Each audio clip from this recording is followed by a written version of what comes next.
Hi. Hello, brother.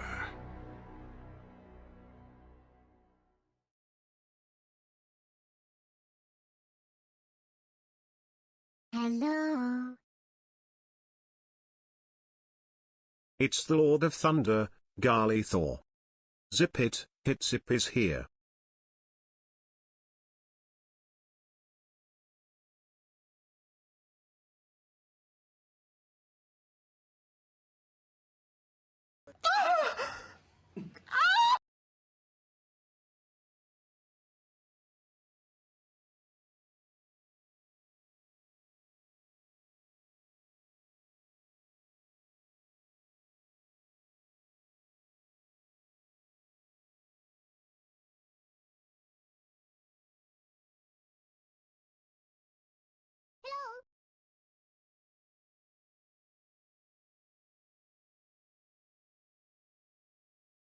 The wettest of bushes is now here.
Hello, everybody. My name is Markiplier.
The master of Pokemon has entered the chat.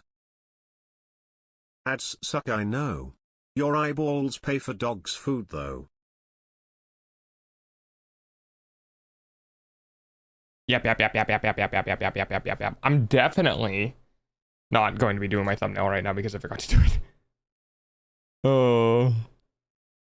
I need to go back to doing all my thumbnails on Sundays. I slipped up and I started doing thumbnails every day. I was like, oh, this could be a cool addition to my daily schedule. But I think I just need to bite the bullet and start doing all of them. Start doing all of them in one go again.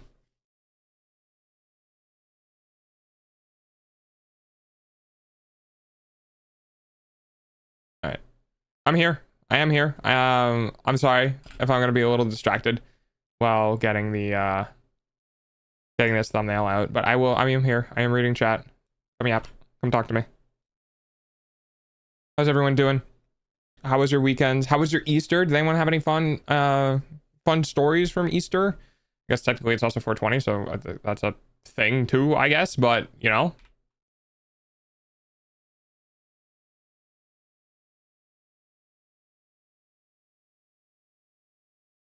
A little kitten.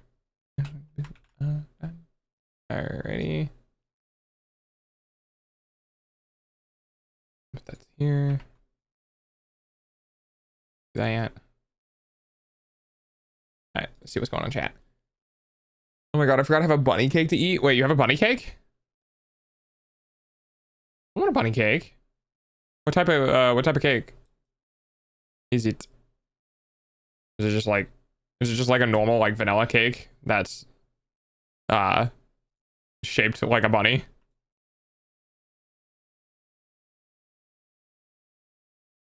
How is dog doing? Dog's doing good. Dog finally got dog finally got his sleep that he's been needing. I kind of caught up on my sleep debt a bit, at least. I was I think I still went to bed really late. I think I went to bed at like 4 or something like that, so it was still pretty late. But I also got up really late because I got up at like 1 or something like that, and so I got a lot of sleep. I just don't have a lot of time before stream, which is why I forgot to do the thumbnails, because I had to export all of the VODs, and yeah. Yeah, oopie doodle.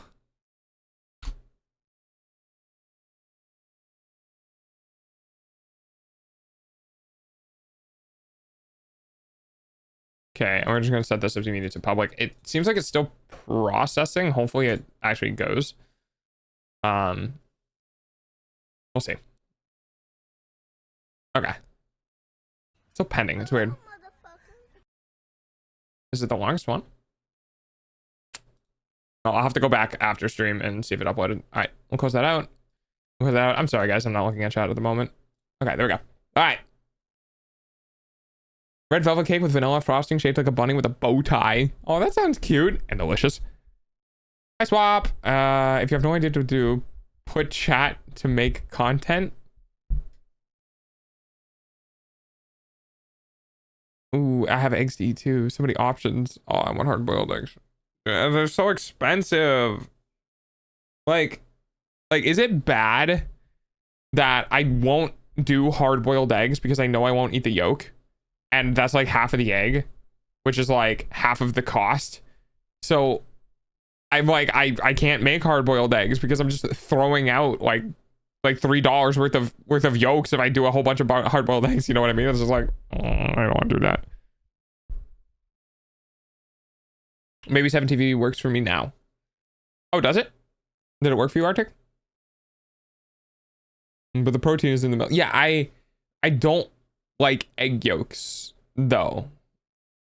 Like the texture, like in hard-boiled eggs specifically, I don't like egg yolks because the texture is like chalk. You know? No clue. Well, if you type dog in, do you get a dog face or do you get the word dog?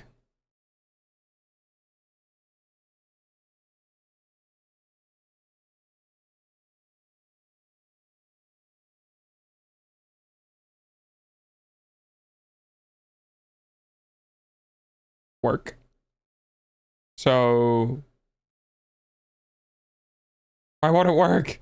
Did you reload the webpage? Did you install 7TV and reload the webpage? Oh shit. It do be like chalk. It's some soft chalk. It is soft chalk, it is, but it's got that like, it's like a, I don't know, it's like soft feta cheese. I don't know. I don't like it. I don't like it. That's gross. I don't like it. I can eat like I can eat like omelets, right? And I can eat like scrambled eggs. The webpage was reloaded? I don't know. Yeah. Yes. Yeah, exactly.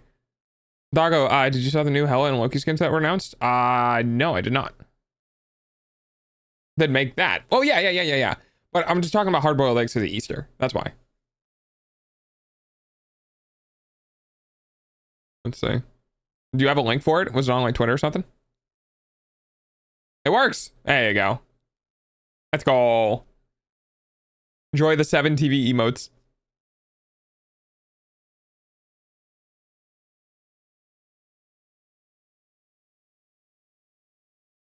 Wait, where are they? Are they on Twitter? Can I click on the dog now? No. I gotta turn that off too. Thank you for reminding me. We turned off the heat map extension because it eats so much GPU. Unfortunately.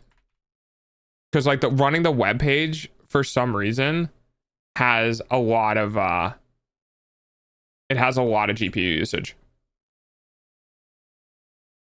Who the fuck eats hard-boiled eggs because of Easter? Oh, you're not in the United States, are you, Oculus? Yeah, the United States, we hide hard-boiled eggs. Right? So we make hard-boiled eggs, and then we paint the hard-boiled eggs, and then we hide the hard-boiled eggs, like the day of Easter or the day before Easter, and then kids go out and get the hard-boiled eggs, and then they eat the hard-boiled eggs. Some families do the plastic shells, like plastic shell eggs, and they just put like candy and stuff in it. Yeah. Hello. Oh no. Do you ever hate the hard-boiled eggs so there's only the plastic ones? Wait, really? Maybe my family was just different. Yeah, my family I'm pretty sure my family hid the hard-boiled eggs. I'm not actually, no, you know what? I'm not sure. I feel like we did.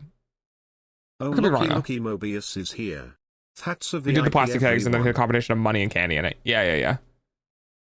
Never heard of people hiding actual. Well, it was in the house, right? So if it was outside, if we were doing like outside egg hunts, then it would be plastic. But if it was just in the house, my parents would they wouldn't put them, like they wouldn't really hide them. You know, they just kind of they would put them in random spots that like you could definitely see. So they weren't really that well hidden. Apparently I'm not supposed to find most of the money or I have to give it up to the lion's share of everything I got. That's unfortunate. I would be crazy disappointed if as a kid I found a real egg or plastic as a kid. Well, because you pop open the plastic eggs and take out what's inside of them. But like I get the satisfaction of getting like Cadbury eggs and stuff like that. I think it's different for a lot of families. Like it's whatever mom and dad essentially go, what would be the funniest? Plastic then candy. Yeah, there you go. Man, I miss being a kid. Hey, does anyone want to get together for holidays and just act like a bunch of 10-year-olds who just happen to have money? Because like, I can't hide my own Easter eggs. Yeah? Okay, let's go. The chocolate or the Kinder eggs. Yeah, we could do that too, but depending on where you are in the United States, that would be a bad idea because they would just fucking melt. Like, it would be way too soft, you know? Anyway, it's gotta go now. PC doesn't run Twitch and Rivals properly now. Okay. We could do group Halloween costumes then? Yeah. We can rot our teeth out with candy. Because then we could also be like adults and just be like, we don't have to go trick-or-treating. We just buy bags of candy. Oh my god. Okay. So that reminds me of a story. My ex and I, we got a house together. Hello? Is the Kinder eggs banned in the US? Yes, I think so. The one I'm thinking of, Cadbury eggs. Sorry, that's what I was thinking of. Thank you for the poet pets. My ex and I got a house together, the one that I lost. And for Halloween, the first year there, hey Zero. what we ended up doing was we ended up getting dressed together. Like we ended up getting costumes together. I think the costumes were like, she wanted me to dress up like Jim. Like she wanted to be Jim and Pam from The Office. And I don't really watch The Office. I don't watch TV. I don't give a shit. But she wanted to see me in like, you know, a button-up shirt and a tie and like glasses and stuff. And I was like, all right, I know what this Halloween is for you. Okay, sure, I can go with this. So we ended up doing that. And then we didn't have anything in the new house because we were in the middle of renovations. So what we did was we got these camping chairs and we took a projector and we played like I think it was like The Nightmare Before Christmas or something on a projector on like the unfinished drywall wall in the living room. And we sat with a bowl of candy between us and we were just eating candy while watching The Nightmare Before Christmas in a mid-renovation house. It was actually kind of sweet. Dog is disappointed he couldn't show up as a dog. I'm always a dog. If I put on a dressed-up suit, I'm just a dressed-up dog. Okay, I just don't have to wait to the chocolate. That makes sense. It sounds amazing. It was really sweet. It was really nice. Yeah, even though her and I weren't exactly good for each other, like psychologically or developmentally, it doesn't mean that we didn't have moments in dating where we were both like really happy and really in the moment. It was like sitting with your best friend essentially. And so like, yeah, there's even, I still firmly believe that even in bad relationships, there are still good moments. And that was one of those good moments of just sitting there with her watching this movie on this really shitty projector with its really shitty built-in speaker with the fucking frame being slightly tilted on the bottom because like you had to push, like you had to aim it up and it couldn't correct enough. So like it was tilted and it was dark out and it was, yeah, like we didn't have any lights running. I don't know if we had electricity at the point or we didn't have lights in the fixtures. So there was no lights or anything like that. Yeah, it was really nice. It was really nice. Yeah, I live for moments like that. And I don't know if it's a law. I think it might be a law now. But I'm pretty sure there was a law passed that like you couldn't put toys in cereal boxes anymore. Because cereal companies were like fighting each other for whoever had the best toy, not who's making the best cereal. I can't remember though.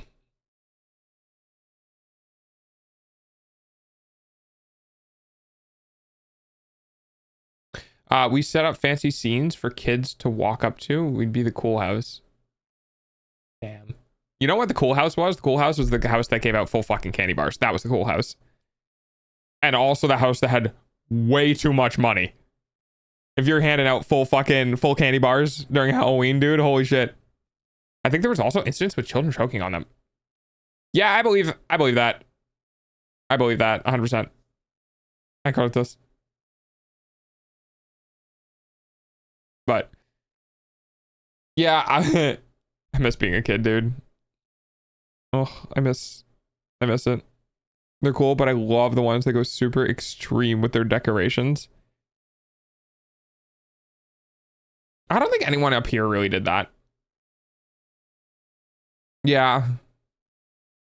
I think like everyone was super chill. There was no like competitions, you know? There wasn't like friendly neighborhood competitions or whatever to like have the best house. Like no one gave a crap. Everyone was like, yeah, here's some decorations and some stuff and here's some candy. And we were all like, okay, that's cool. But I don't ever think people got into it to the point where they were like really doing stuff. That being said, that was probably just my neighborhood. Because I do remember driving by places that were like super decorated. I'm not gonna hear. Okay. My family and I go around the night before Halloween to see all the houses that went crazy. It's so much fun. Do you like mark them? Or like, or unless I guess you'd be driving, huh? So you might not be able to go to them. But like if I did that, I'd mark all those houses and just like go there. Oh, dude. Why can't adults go trick-or-treating, man? I want to go trick-or-treating. I guess it's because I can buy the candy. I don't know. We do sometimes stop by if they're super cool. Okay. You can, I still do. Well, I think I'm a little bit too far gone in my age at this point. I mean, maybe, but I'd have to like, okay, the difference is I might be able to get away with it. I might be able to get away with it if I can like take someone younger with me. This is the hilarious thing of like, I can't like imagine like being a 16-year-old and having to go out with like a 18 or 19-year-old to do things because like you have to have somebody older with you. It's kind of hilarious of like flipping the roles of like you're in your late 20s or early 30s or whatever, and you have to go out with somebody in their early 20s or like late, like super late teens, and just being like, yeah, I'm just taking them out, or like taking a family member out, like a cousin who's like a kid, and they're just like, yeah, I'm just taking the kid out. Also, give me some of that. Give me some of that. I want some of that. I'll still be doing it when I'm 60. I'm jealous. I wish I had the balls to just be like, I'm gonna go trick or treating. Fuck you guys.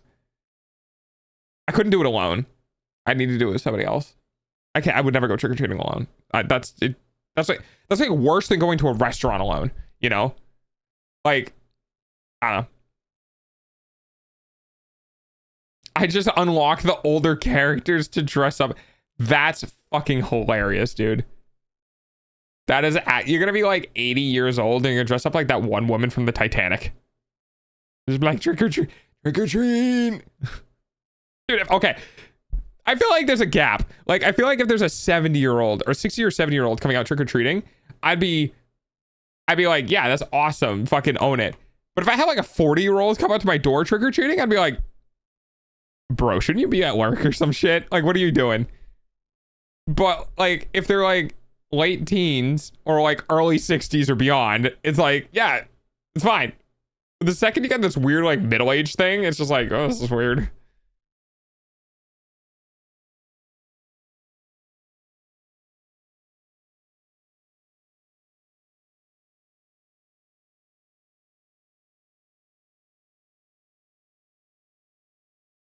Halloween is for fun.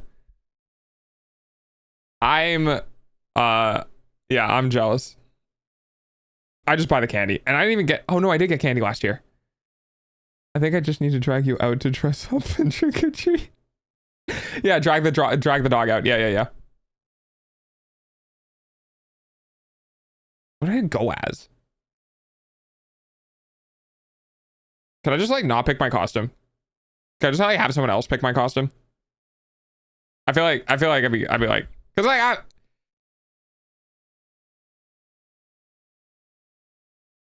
sorry, I was thinking. I'll pick for you. Okay. I was thinking, I was like, is this a good excuse to like dress up as a furry?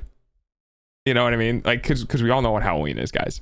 We all know what Halloween is. Halloween is every like closet furry's opportunity to like wear a fursuit or like dress up as a furry. Like we all know. And I'm just sitting here like, boy, howdy, there sure is a lot of werewolf characters that have come out in the last 5 years. And I could just like dress up as one of those. Like, which one looks the best? Go as a cat? Maybe like the second year. But like the first year, I feel like I'd be lying to myself if I went as anything other than a dog or some variation of a dog. I have really puffy hair. I could probably make it work. I wanted to do the cat paw stuff so bad, but I'd have to do it alone. What's cat paw stuff? Hey, Knack. What's that? Hang on. Let me see if I can Google this.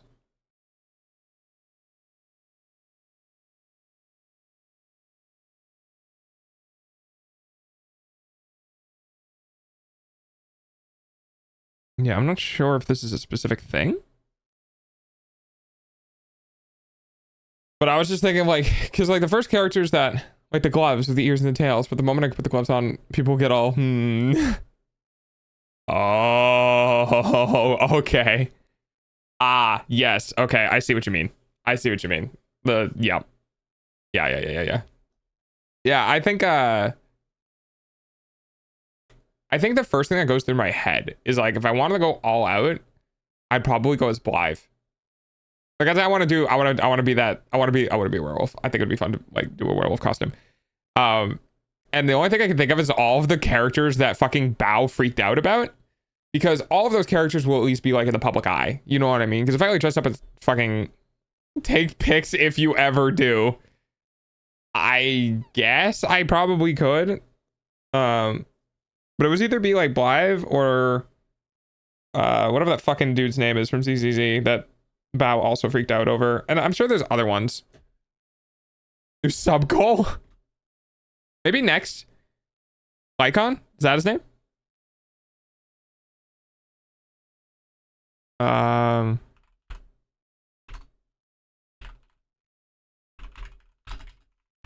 Yeah.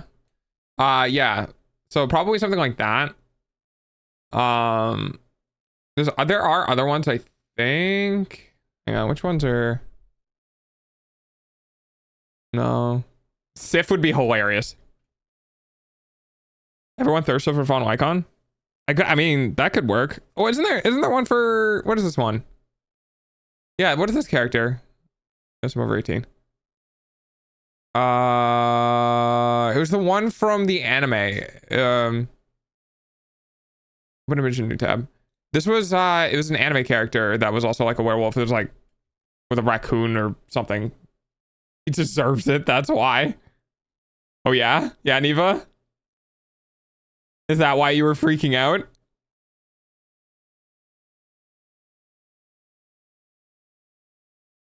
Let's see. Shiro Ogami?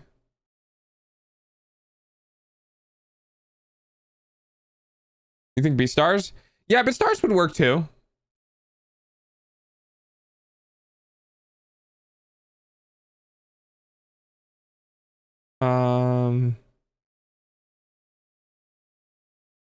No, that one reminds me of freaking Wolverine, which no. But yeah, those are the characters that are like really in the public eye right now, and probably what I would end up going as, just because like they would know, you know. Or Wolf's Rain. Is that the? No, that's the Wolf Among Us.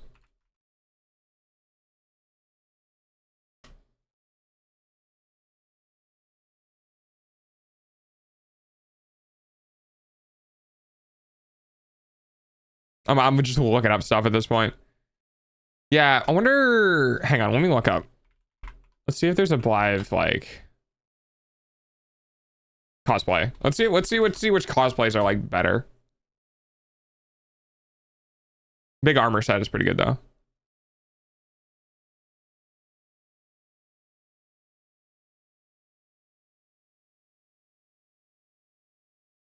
It's not bad. Let's see. Yeah. So like I feel like Lycon would be better because like for instance, if we go and we look at this cosplayer, right? You can make it work. And not only could you make it work, but I could also make it work and wear a face mask. So like obviously you guys can't see all of my face, right? If I grab, there you go. So like you can make Lycon's cosplay work as just a human, essentially, right? And then you could just put like a black face mask, like a COVID bullshit face mask over the front to cover the face part, and then you're good. Oh my god, Diva. Okay, all right. I shouldn't have brought this up. I just wanted to give it an example of like it can work. 2003 anime, but it's good. I'd love to see him dressed up as Greater Dog from Undertale. Oh wait, isn't that the dog in the honor suit? It does indeed work. Okay. Yeah, he's in the armor suit. Yeah. Yeah, that is pretty cute. He had his own song. But yeah, I think Lycon would work the best. I mean, ideally, I'd like to be able to make it myself. And not buy it.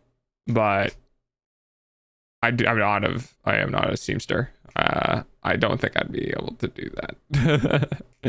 I don't think I'm that good. Ducky, hi Ducky.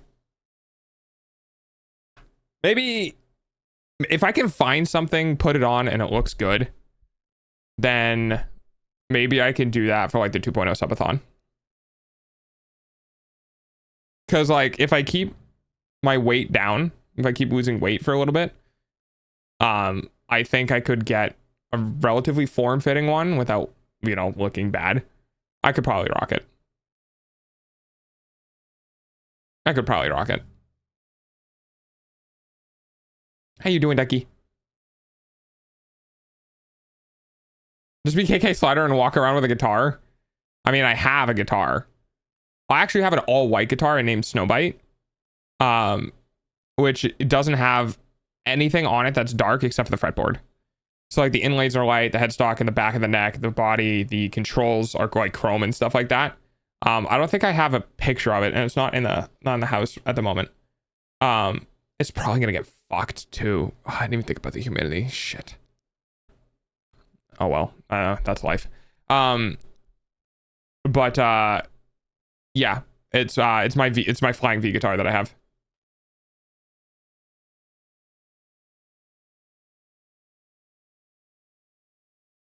I have no idea what I'm going to be playing today. I have no idea. Let's see. You know, it's actually kind of wild that I keep thinking back and remembering that I saw a VTuber with 90 viewers and who had 3 people talking. And it's just like, I feel like I underestimate the power of people lurking sometimes, you know. Today's happened. Can we get a rip in chat for my little toe? She was a brave one. Oh my god, rip little toe. How is you? I'm good. I'm good. Life has been kind of on the upswing a bit because we're moving closer to spring, and I am very excited to get like out and riding again, like getting out and on my bike and like going to the campsite and doing shit. That needs me getting up early in the morning though, and not at fucking 1 o'clock in the afternoon. And then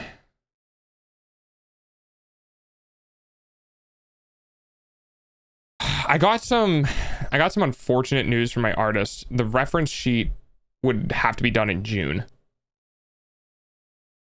This is why I was talking about like 2.0 stuff can take a while. Because if I wanted the reference sheet from the artist that I'm currently working with, she's taking a vacation for like all of May. So I would have to go and wait until June if I wanted to commission her for the reference sheet. Once the design is finished, I could take the design and commission somebody else, but I would prefer to commission her. Or else I'd have to find another artist, which I can do. I could look into that, but yeah. I want to get back to the gym tomorrow, but now I can't. Ugh. Yeah, I want to put on some muscle mass, but I think the most important thing to me right now is just to lose fat weight. And I've done that. I've done pretty well with that. I would like to fill out a little more. I feel like my arms are a little thin, a little thinner than I would like. I'd like my back to be a little bit fuller. My legs are fine. I don't care about my legs, but it's mainly my arms. My arms and my upper back. I feel like I could work on, and my chest. And not too much of my abs, but a little bit, and then I'd be happy. But right now I don't have the means to do that, unfortunately. So losing weight is what I can do for now.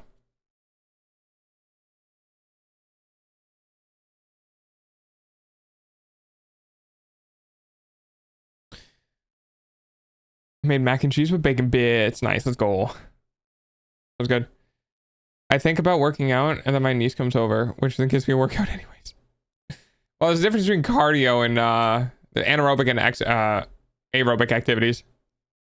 That's so real. You got this. I need to get muscle mass, because when I do, it's HRT time. Which way are you going? Ooh, mac and cheese. Yeah, mac and cheese.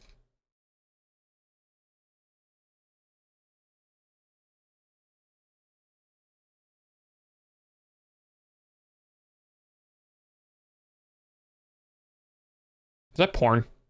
That is porn. I think Steam. I kind of feel like Steam has just become like I understand now. I understand Steam's hesitation about letting adult applications on their site because like it's every AI generated like yeah, it's gross. Anything that allows adult material just devolves into adult slop. Okay, I got very distracted by stream. I had time to get up and do stuff. Okay, thank you for the pets. Have fun with your day. See you if you come back. See you later if you come back. There we go. The fact that there's porn on the front page. I mean, yeah, you have to enable it in like your settings, but essentially, yeah.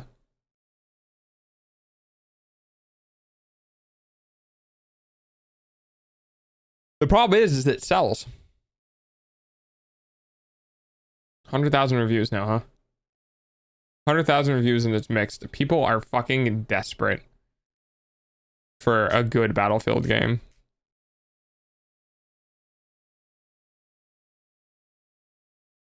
Male to female. Building muscle mass in the correct muscles for like what I want to do helps. Working better and all that jazz. There's an entire explanation of it, but yeah, okay, all right. I see what you mean. So you I'm guessing lower body then is what you mean?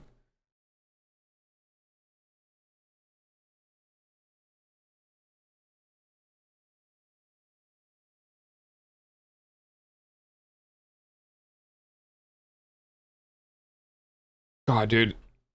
I think I'm gonna have a tough time with stream today. I just don't know what to do. I feel like I'm stun locked. Like there's nothing like I'm good chatting. Like I don't mind chatting. I can chat for hours. I'm just in the point where there's no games to play that aren't like $60 that I think would be entertaining and fun to watch. That I'm not also trying to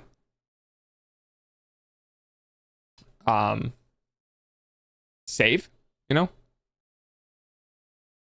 Back in a certain chest. I see. Thanks, Christy. Hi, Christy.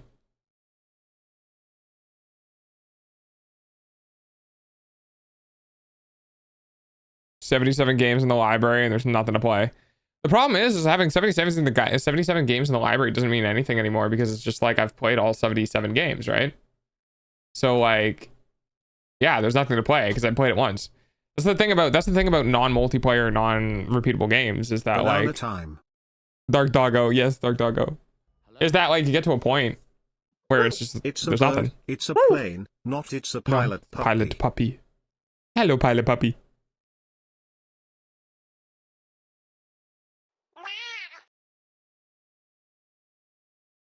Lurk. I'm gonna test the game demo to return. Okay, have fun, Ducky. How you doing, Christy?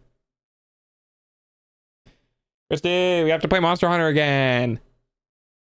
Because I have a problem. Bark Doggo. And I was like, you used to have to pay for that. You actually did used to have to pay for that. We did have a redeem for making me bark. Yeah. I took that out real quick.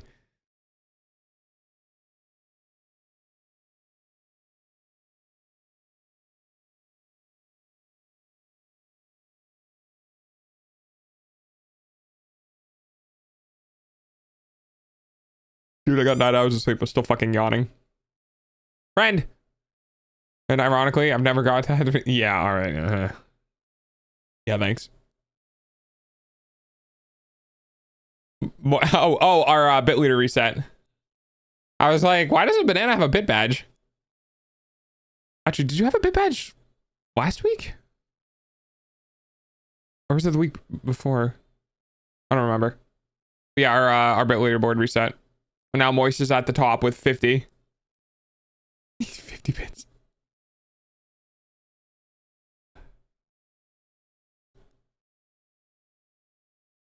God, what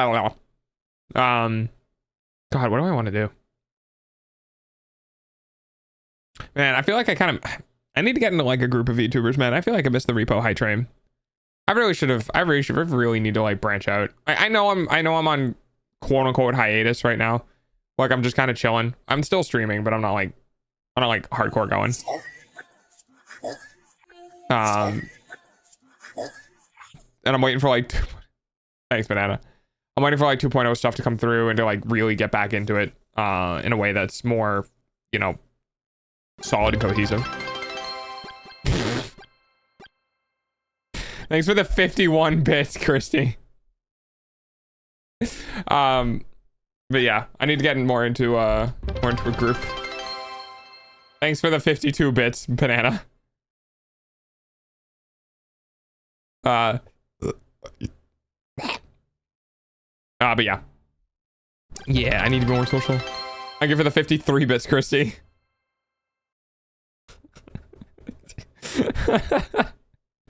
This is what's gonna happen now, huh? Thank you for the 54 bits, Banana. This is my life now. This is the war that's going to happen. Thank you for the 56 bits. Oh, it didn't do the sound. I missed the, okay, I see. Thank you for the bits. Kind of left field with a more billion bits. Hang on. Oh, that would be Moist. That's what Moist would do. And then they'd have to fight for second and third place. Right now they're fighting for first, which is quite funny. Oh, I see we've been raised. I see we're going to 6 bits now. Or I feel like I'm watching a poker game. And I'm getting hit by pennies. And Christy calls for another 6 bits. Puts Christy in the lead with 1 bit. Let's see what Banana does.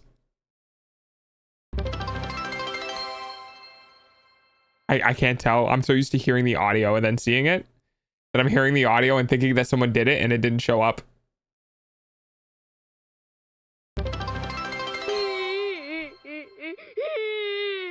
Thank you for the 50 bits, Banana.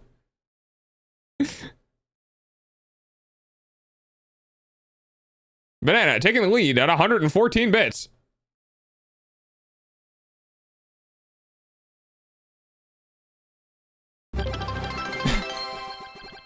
Christy taking the lead at 115 bits.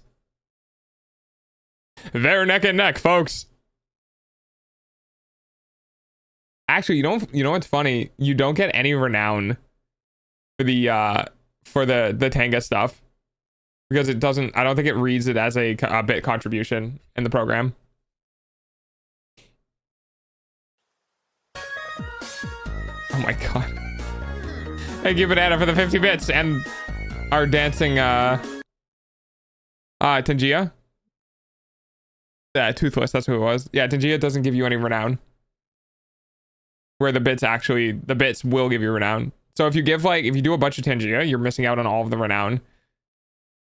Tenga. Yeah, I call it Tenga because I hate saying Tangia. It sounds like Pangea, but worse. Nope. I ran out of bits on this account, so you win. Fair enough. There's the 36 bits to get to an even 200. Tenga is? Oh, isn't that the sex toy? Like the masturbator toy for men or whatever. Yeah, that's what I thought. Oh, I had one of those pop up on my X feed. Yeah, I had one of those pop up on my X feed.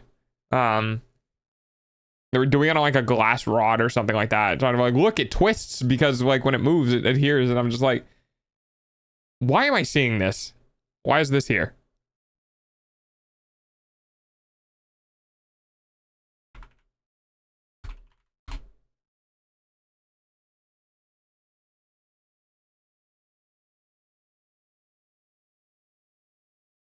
There we go.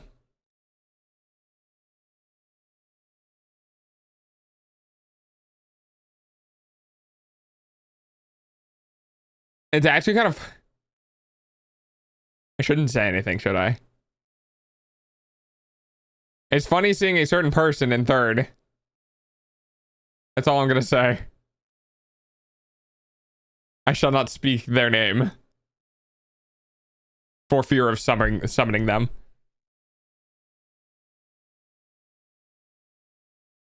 I'm literally just scrolling through like my Steam shit and just being like, dude, nothing here. I like care about nothing here. Oh, hey, do you guys remember? Hang on, I want to look up something. Hang on.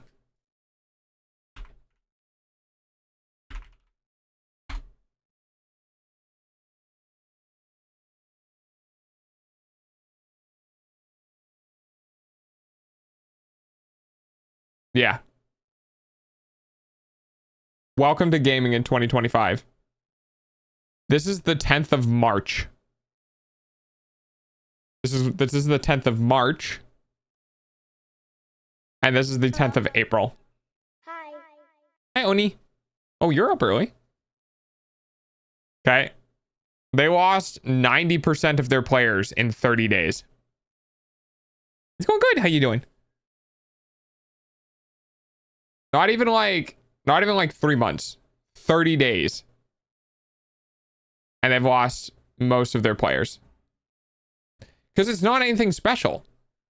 It's another fucking tax shooter. Like, no one cares. You know? And if we go to like rivals,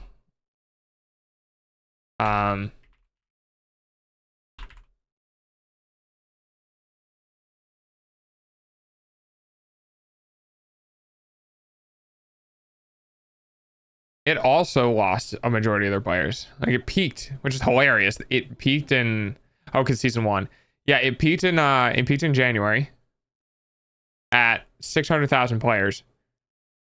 And just fucking real. Right. So right now we're on an on again, off again average of probably about 200. What's this? Yeah, 200,000. So it released with twice. So it only lost 50% of it. So that being said, 5 months later, losing about 50% instead of 90% is pretty good retention for a game.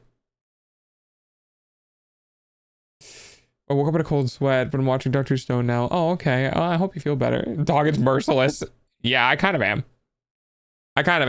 But it is what it is, dude. Like if you're just gonna make another fucking rivals, or not rivals, if you're just gonna make another fucking Valorant clone, if you're gonna make another CSGO clone, there's no space for you to exist in the market. There's no space. You're gonna be like, oh, but we're different. And they're like, we don't care if you're different. Because everyone else is invested in a game that is similar to yours. And it's similar enough that the hundreds of dollars they spent in the other game means they're not gonna move over to your game. No one's gonna give a shit. It's gonna be a fun game for 2 weeks. Ready? So, what are we looking for? 23? Yeah. It's going to be a fun game for about 2 weeks, and then no one's going to care. There's no space for you to exist. Yeah, that's exactly it. That's what's happening with these live service games, is that your live service tax shooter, your live service hero shooter, your live service FPS, once you have a live service game, and you can FOMO the shit out of your players to never leave, it means that any genre of that game that tries to come into the space just immediately gets played for a little bit and dropped like a rock. Because no one wants to leave their other game that they've sunk hundreds of dollars and thousands of hours into. They're too close to it, you know what I mean? How's Helldivers doing? Probably about the same. Yeah. So they're up down from 15 to 30. So they're going 15 30 about.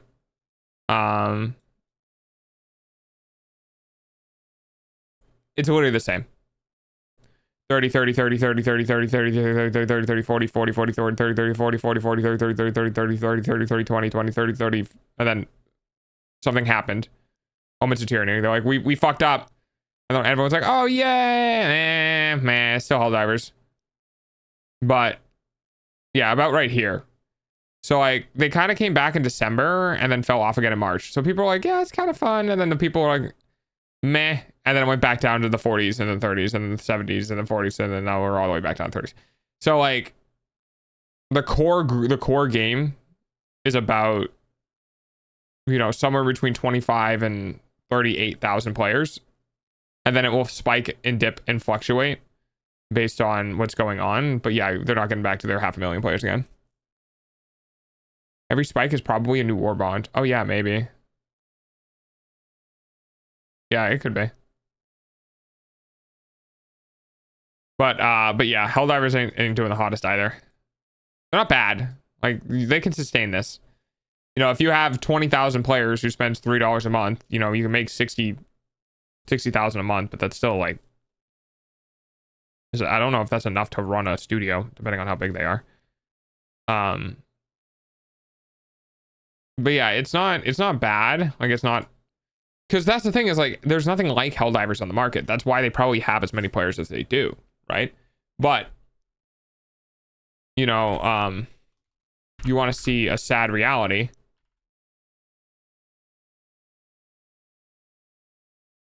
This is a sad reality. 461 players, dude. That's it. On BattleBit. With an 84% like rating. Million pot of like $40. I mean, yeah, that's true. That's true. But BattleBit, everyone really was hyped about BattleBit. People liked BattleBit. It felt really fun. You had like AoE VoIP and all that sort of stuff, right? Like people really liked it, and then it didn't do enough. And it literally like this is just bleeding players. Like look at the averages going down, down, just steady decline. Right? Until you're like here. And that's rough. Compared to like what they had. But this is you're not a Battlefield, you're not a Call of Duty. Right? So people don't care because people don't play you. So you end up in this situation where you're like, oh yeah, June. And then so they stuck around, so 25th of July. So they were on a severe downward trend 1 month later. And then August of 25th, they've already lost most of their players. They had a big thing with the free weekend, which was pretty cool, and then it just dropped. And then some people bought it, and then they stopped playing it. So like, it's just the reality of gaming, dude. The space is so dominated by so few companies.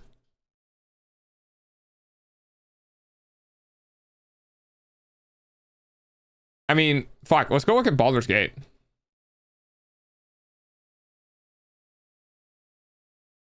Yeah.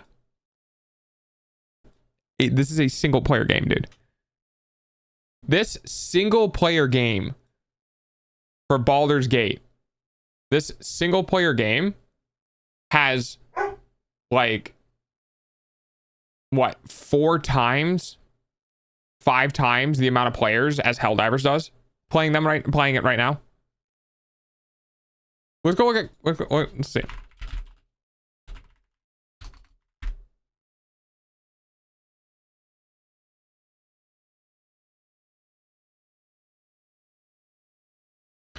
Even the most active Call of Duty right now is still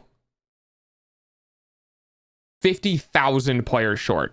This game, Baldur's Gate, has 50%, no, 50,000, 50, yeah, it's about 50%, 50 to 60% more players.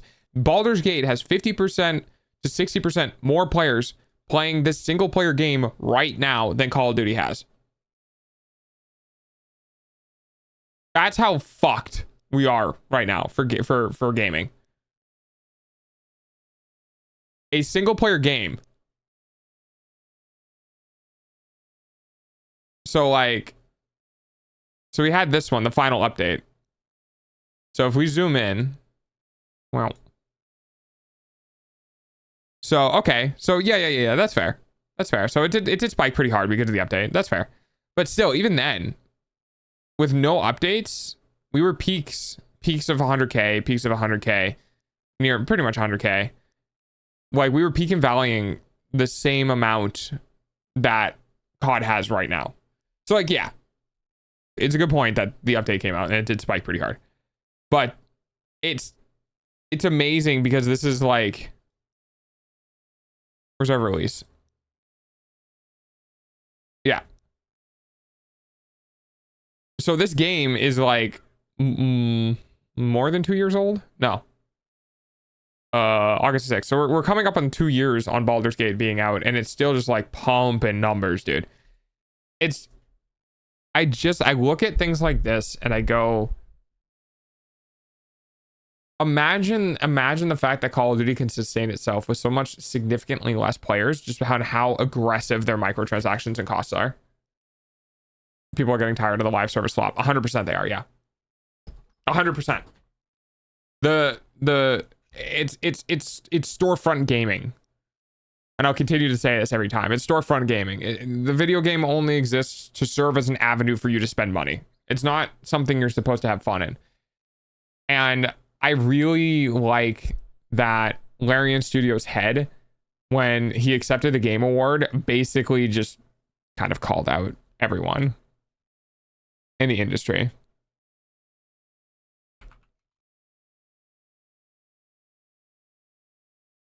Because he was like, yeah, this is what happens when people make games for gamers.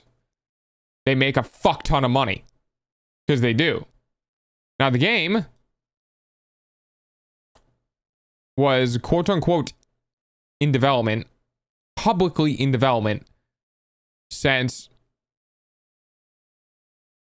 October of 2020. So it was like, like they were publicly in development for almost 3 years before they released. What was it? League of Exile. There was another that had their lead, that their lead seemed to have their head on straight. I'm not sure. Is it League? Would it be League? I think you mean, how do I spell League?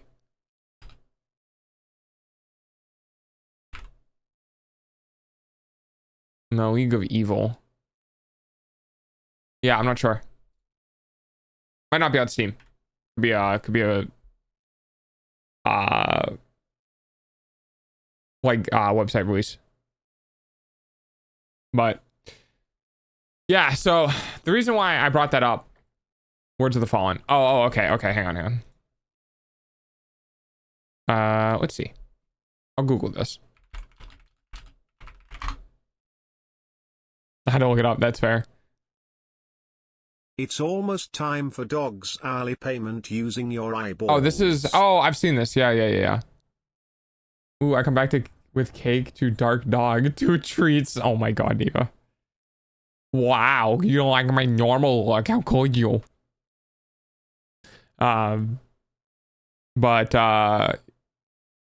Yeah, so the reason why I brought Fragpunk up was to kind of rip them a new one a bit, because gamers, like, I don't know if gamers are becoming like not dumb, or if it's just me, but like, it's not sustainable. Oh, interesting. We might have an issue with that export. Okay. It's not sustainable to release these video games and just being like, oh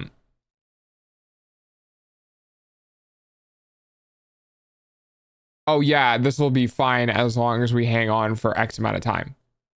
You know? Thanks for the handles. Hey, I like both, don't you dare. Yeah, sure you do. Sure you can.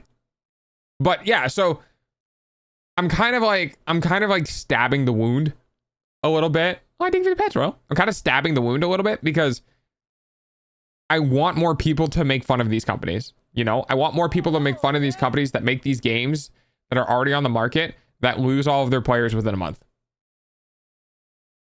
Fine, the Skrunkle might be the best, but the others are nice too. Oh, okay, I see how it is. Yeah, okay. I've been hearing that more and more in the younger audience isn't looking at current games, but the retro games. Yes. It's kind of weird because like retro games, air quotes, are just games that got released in like the early 2010s. And like, yeah, because the early 2010s, the late 2000s was like peak gaming. Was Assassin's Creed on that track? Oh, that's a tough one. Losing all the players in the month. Actually, you know what? Let's go look. Let's check it out. Let's see. I had it pulled up originally. I guess we can go back. I can't spell. Don't judge me.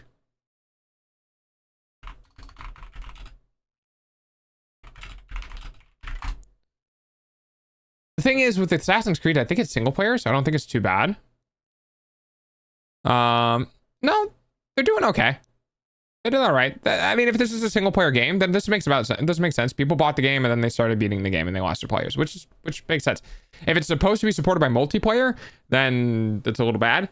But no, they're like the NES games. Oh yeah. Because like dude, you want to give gamers, like you want to give the younger audience gamers like fun games, you give them Game Boy Advance games. Game Boy Advance games, DS games, PS2 games, and like Xbox 360 games, and they're golden, dude. They're golden. Some of the Game Boy Advance games are really fucking good. Like some of the Metroid Game Boy Advance games are also really good. But so what I brought up earlier for those who weren't here was I brought up Fragpunk. And the reason why I brought up Fragpunk was because these motherfuckers, I swear to God, these motherfuckers were everywhere. They were in every fucking gamer channel. They were in every Twitch channel. They were everywhere paying content creators to like promo their game and shit. And they are an egregious example of March 9th, they had 100,000 players. And then April 9th, they had 12. You literally, you can't hold your player base just by paying a bunch of content creators to hype your game up. And there's also what was Shroud's game? Hang on.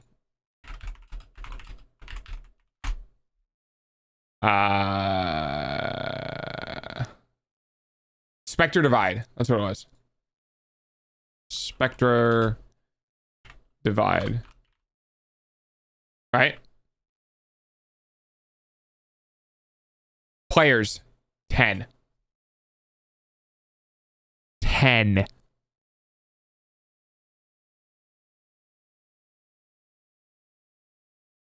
You want to talk about the state of gaming? This is the state of gaming. Another tax shooter. But we're different. Are you a tax shooter? Yeah. Then no one cares. Because it's just, there's no room. And people, honestly, personally, I feel like people don't like fucking tax shooters, dude. Anyone who likes tax shooters is playing Valorant or CSGO. But CSGO has always been a niche game because tax shooters have always been a niche game. This is the same bullshit that we had with BRs. Like, it's just a niche thing because a lot of people, a lot of people like video games where they can get in and they can shoot people and they can die, and they can get in and they shoot people and they die. They want to be engaged in the game. There's a lot of hurry up and wait in tax shooters and battle royales. And this is such a huge example of why people don't pick up new versions of these games. Oh yeah, I have to be in Skrunkle mode for that to work. So I'm glad Supervive is still doing okay. I hope it lasts. Well, I will tell you.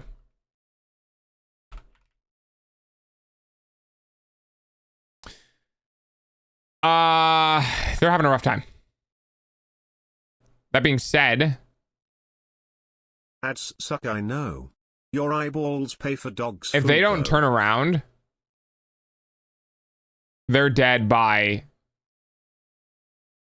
the way this downward trend is going, they're dead by the beginning of next year.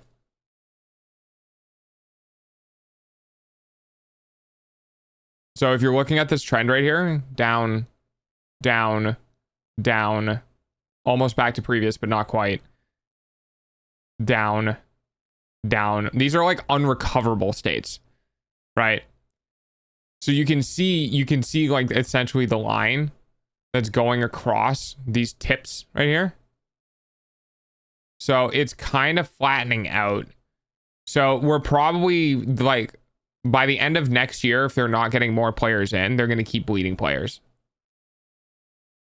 That being said, it does look like their fall off has been pretty consistent, right? So the end of December here, they're at 4,000. And now they're like 1,000 or 2,000, right? So they've lost pretty significant amount of their players at this point here. So like unless they rally a campaign to release like a 2.0 version of their game, they're probably not going to do too hot. They're probably not going to make it through summer of next year. And that's being generous. They launched with 40,000, which is not that amazing considering the gaming space, and they immediately lost most of their players within that's tough. They lost a lot of players within like a week, right? So here's November 24, so we're going to December of 24. Yeah, that's not good. That is 90% of their players. That's 90% of the players gone in 1 month. We launched with 40,000 and we went to 4. So that's tough. They're still doing it though. They're still around. They maintained peak of 4. I think the last one we saw was here. So they got 1 month. So from December of 4 to January, they've maintained 4. But the thing from January to February, they've gone and lost down to like tops of 2. And then from February to March, they're now at the tops of 1. And then from March to April, yeah, we're dipping into the like the low hundreds now. Like, yeah. It's not, unfortunately, it's not looking good. This seems close to like what BattleBit was having. Let's check. Let's check if these trends match.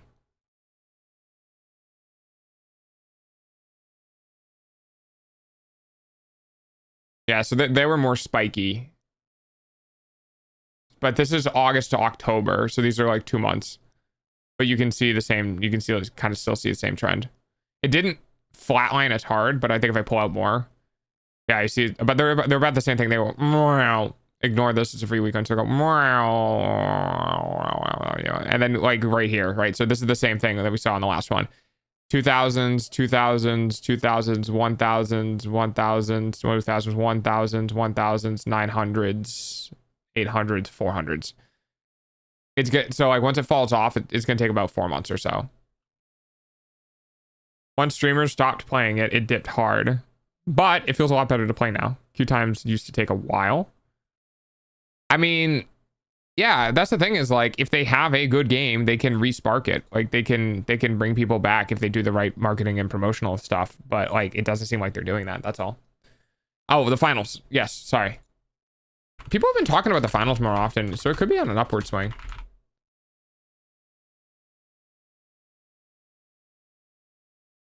Yeah. Season 6.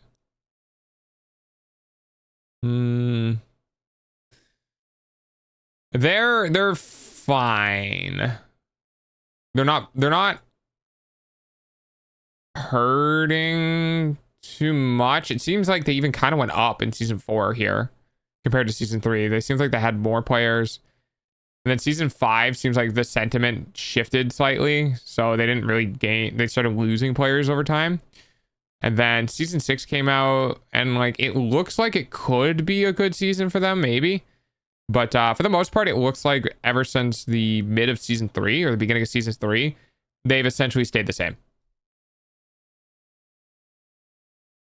Bebo will forever be in my heart. I have no idea what the fuck a Bebo is.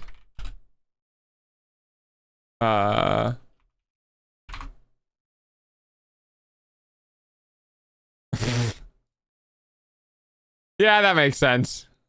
Yeah, that makes sense.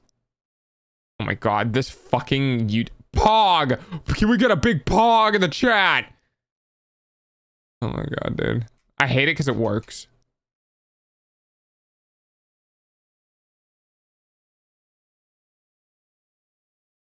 The only thing I've heard about the... Oh my god.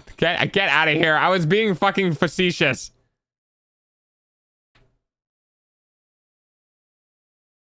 I think that's what I'm looking for. Facetious? Oh god, how do I spell that?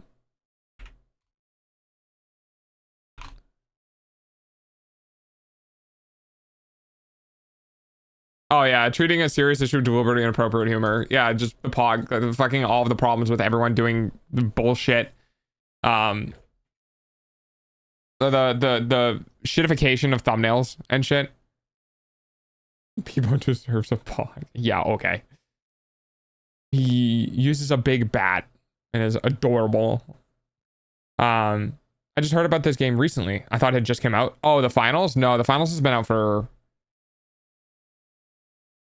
January 2024, so about a year and a half. But look at this fucking fall off, dude. It took longer. They went from January to March, but they went from like 200,000 to like 20,000. And then down to like 14. It's not a bad thing per se, right? It's not a bad thing per se, but it's a very clear indication that the game isn't going to be a big game, quote unquote, right? Like Rivals is a big game because Rivals, as I showed you guys before, only lost about 50% of its player base for the entirety that it's been out, and it's been out for like 6 months. A 50% loss over 6 months is pretty good when a lot of the games we're looking at is a 90% loss in 1 month. So like Rivals is definitely going to stick around for a bit. I think Rivals could end up being a new, I don't want to say like League or Dota because those are really, really big games, but it could end up being like a good, solid couple year game. Marvel's is doing the right thing with its marketing. I agree. And honestly, I hate to say it, but like Rivals, like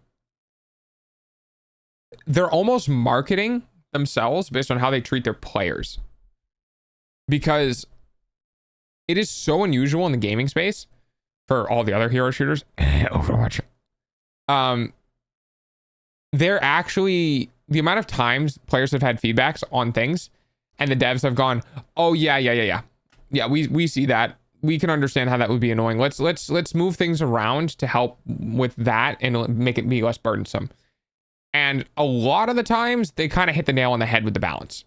It comes back out and whatever that thing was gets reduced in power a bit, and other things get brought up a bit, and like everyone's like, oh okay, this feels better. They legitimately are very agile and very responsive to their players, and their players are like I am right now, making it very aware, which causes more people to be interested in the game, because when you have good sentiment about your game and your players have good sentiment towards your game, they're going to want their friends to play with them. They're going to try to get people into the game, not just keep people from leaving the game, right? And because of that, I think they're holding their player base really well, comparatively. They're holding their player base really well because they're trying to keep things interesting, keep things moving, keep things different, keep things fun and engaging and developing, and also listening to the players so that when the players have an issue, they don't just immediately leave because, oh, it'll never be fixed, right? That's what happens a lot with Overwatch. It happens a lot with Overwatch. Fucking, they've really fundamentally fucked themselves. Rivals hasn't done that yet. And in my opinion, that fundamental fucking was back when Ana got released with anti-nade. Everyone was like, oh, Ana's so much fun, and she's such a skill hero, and this, that, and the other thing. And I'm like, okay, yeah, but what you don't what you don't understand is that you added a new system to the game that is not a good system. Outright denying the enemy team's ability to heal with zero counterplay outside of Zarya, with zero counterplay, is not good game design. You guys fucked the game design from like one of the very first heroes you ever released. And you kind of just kept doing it with your future heroes. And I kind of want to go through the Rivals cast and see if I'm right. But Rivals launch heroes were really good, and their follow-up heroes haven't been atrocious. There's a couple of things that I'm not a fan of, but I'm more leery of rather than just outright hate, right? So let me show you guys the difference, right? Come on a journey with me. Let me show you guys the difference between let me go over the difference of the characters and how they got released in Overwatch and in Rivals. That's about heroes wrong, but that's fine. I don't care.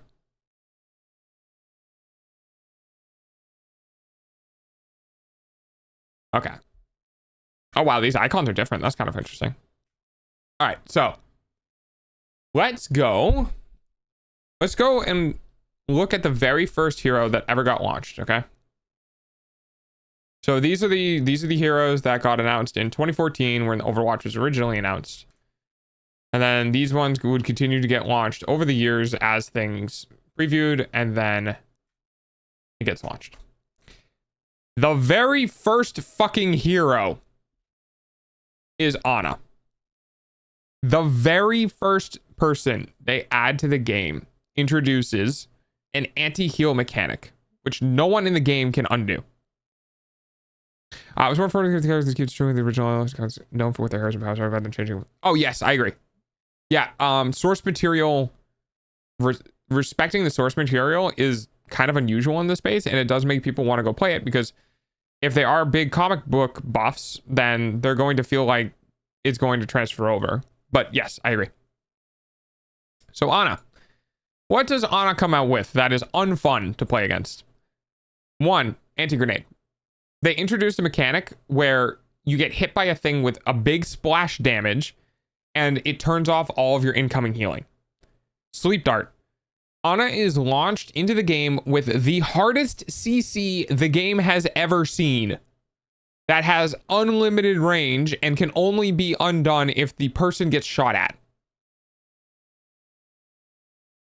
She also gets introduced to the game with the highest healing per second of any support, which can be even furthered by her launched grenade's ability of doubling her outgoing healing. Ana was such a cold bucket of water to what the base game was. So not only did she have the hardest CC introduced in the game, she had a new mechanic that had no counterplay introduced in the game, and she also had the highest healing output of any character in the game. When Ana got released, I was immediately like, I'm not going to enjoy this game anymore. Especially Marvel hasn't been doing it. Yeah, Marvel's been having issues, especially with the MCU. What is the next character that gets released? A stealth ability suppressor.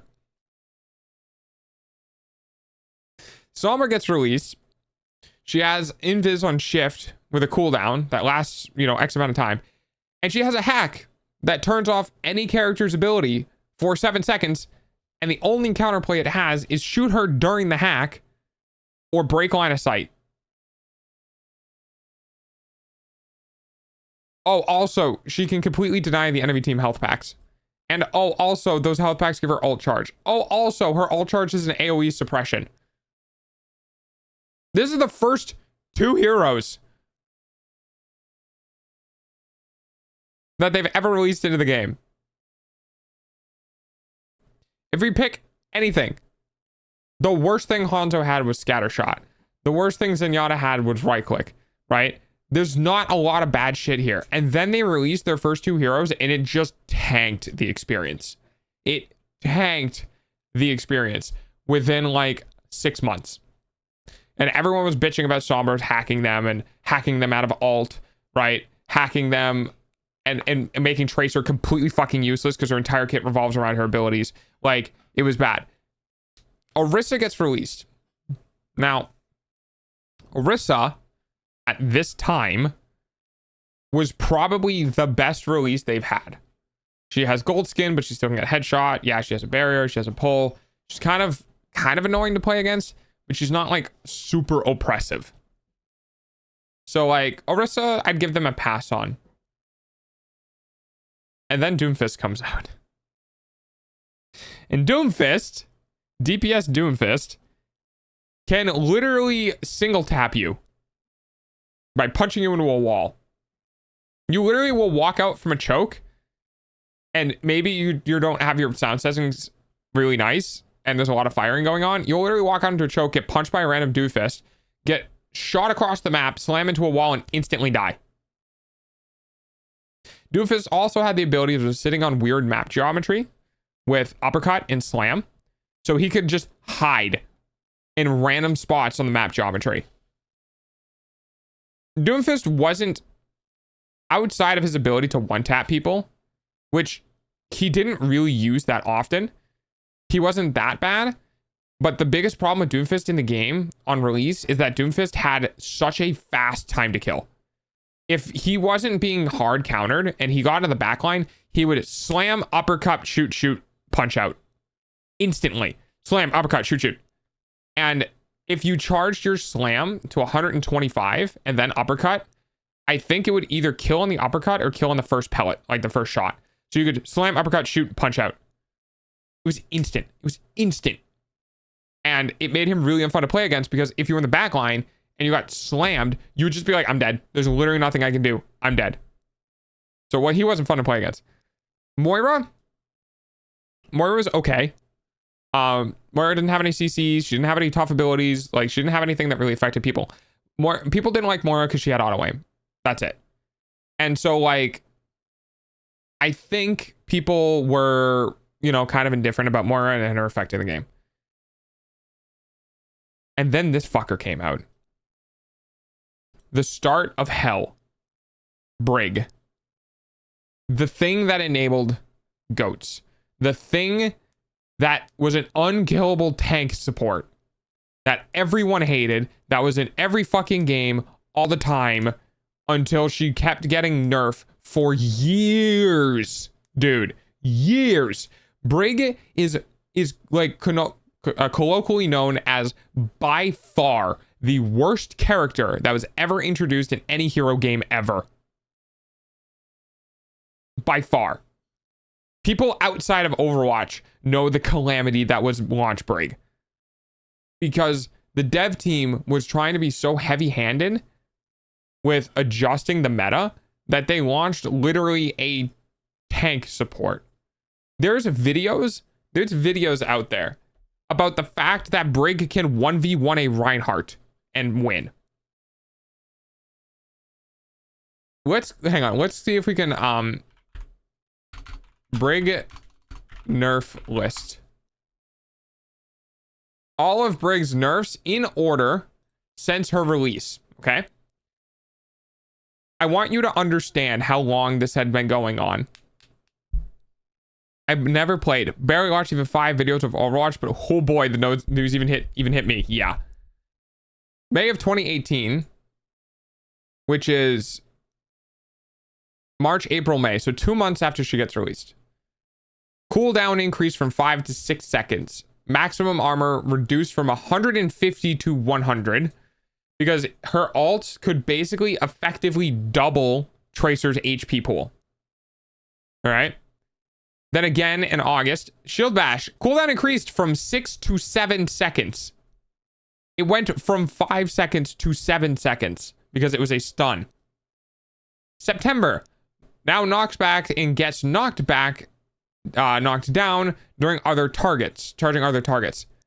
So she could melee bash charging targets and it wouldn't do anything. because it would stun them out of their dash. Okay, so this is a nerf in the fact that now if she does hit a Reinhardt who's charging, she doesn't get a free stun on him and can go into whipping him. Now if she does it, she gets knocked down too. So this is another nerf. October of 2018, shield health reduced from 600 to 500. Hi, boys. 600 HP shield on launch break. Hi. That is only 100 HP less than Winston's bubble. What? December of 2018, shield bash can no longer travel or stun through barriers. So now you can't just walk up to Reinhardt and stun him through his barrier. Shield bash damage reduced from 50 to 5 because they removed her one-tap combo against Tracer.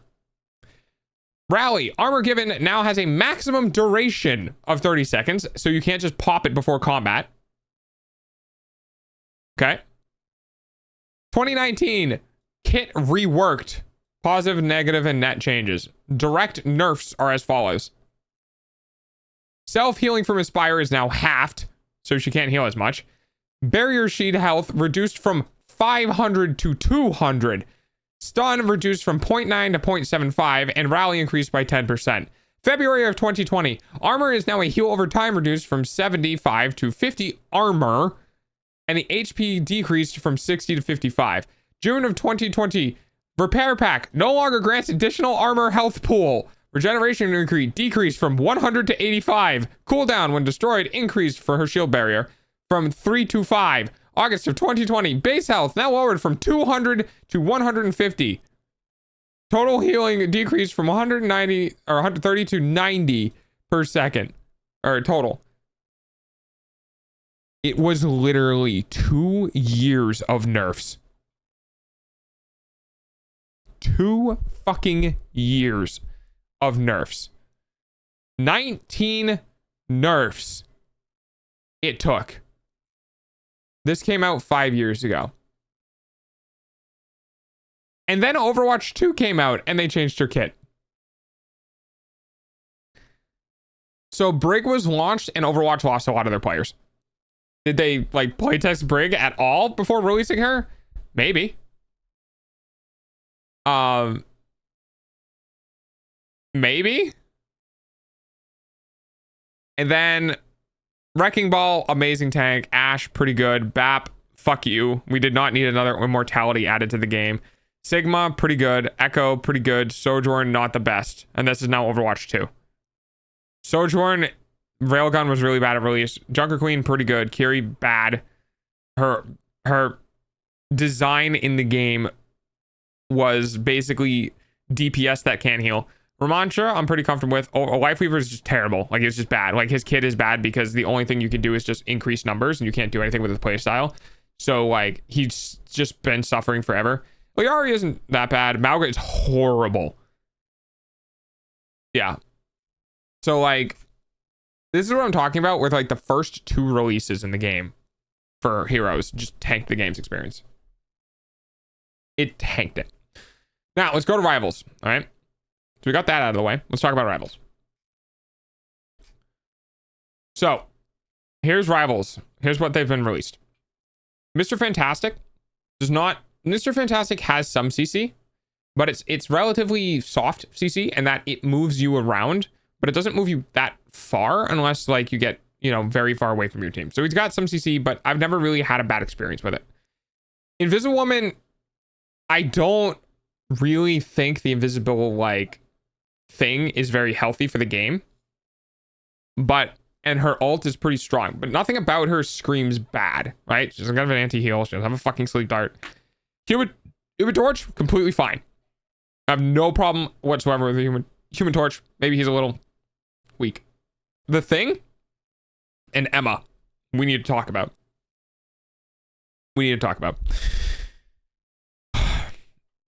So here's the Thing. And Emma, the Thing has an issue with... I'm not a big fan of his AoE neutralizing all movement tech. Like, neutralizing all movement capabilities. I understand why it exists, because he has 0 range and he needs something to keep people in an area where you can actually deal damage to them. I get that. So I'm not that down on it. Like, I'm not that big of a hater on it, but it's bad to play into, and it's especially bad to play into as Spider-Man or Star-Lord or like any other character that heavily relies on movement. It feels bad to play into.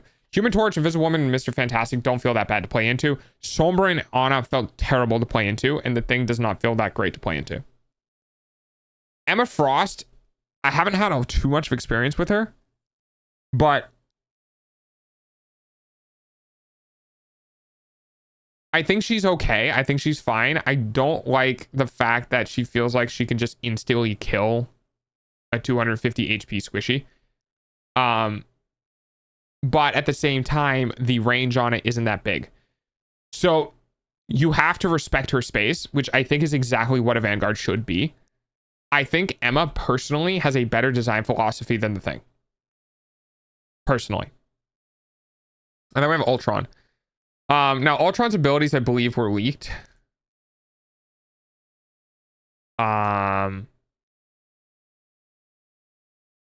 Yeah.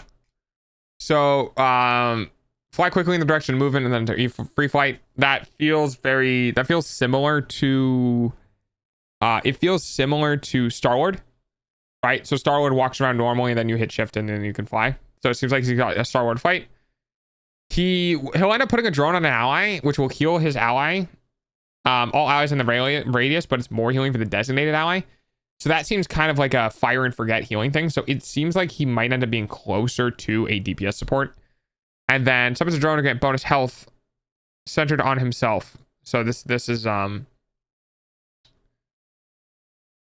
a drone to get bonus health to allies within range centered on himself and the ally marked by Imperial Faster. Okay, so this is just basically this reads similar to Soul Bond.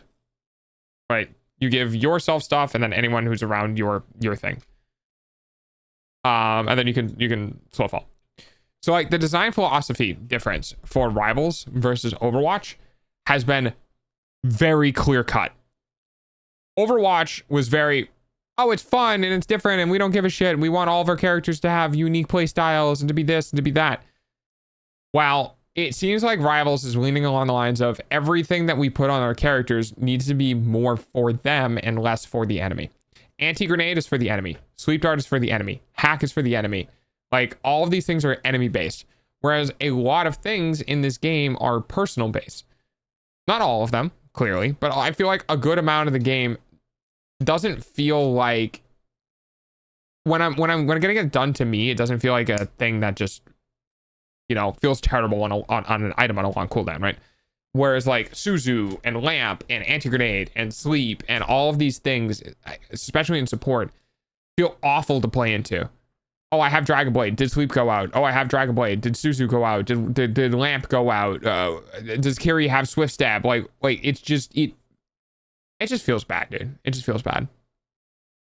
So I'm looking forward to seeing how Rivals continues their character releases, because if they don't do a good job, and here's the thing, right? So here's the thing.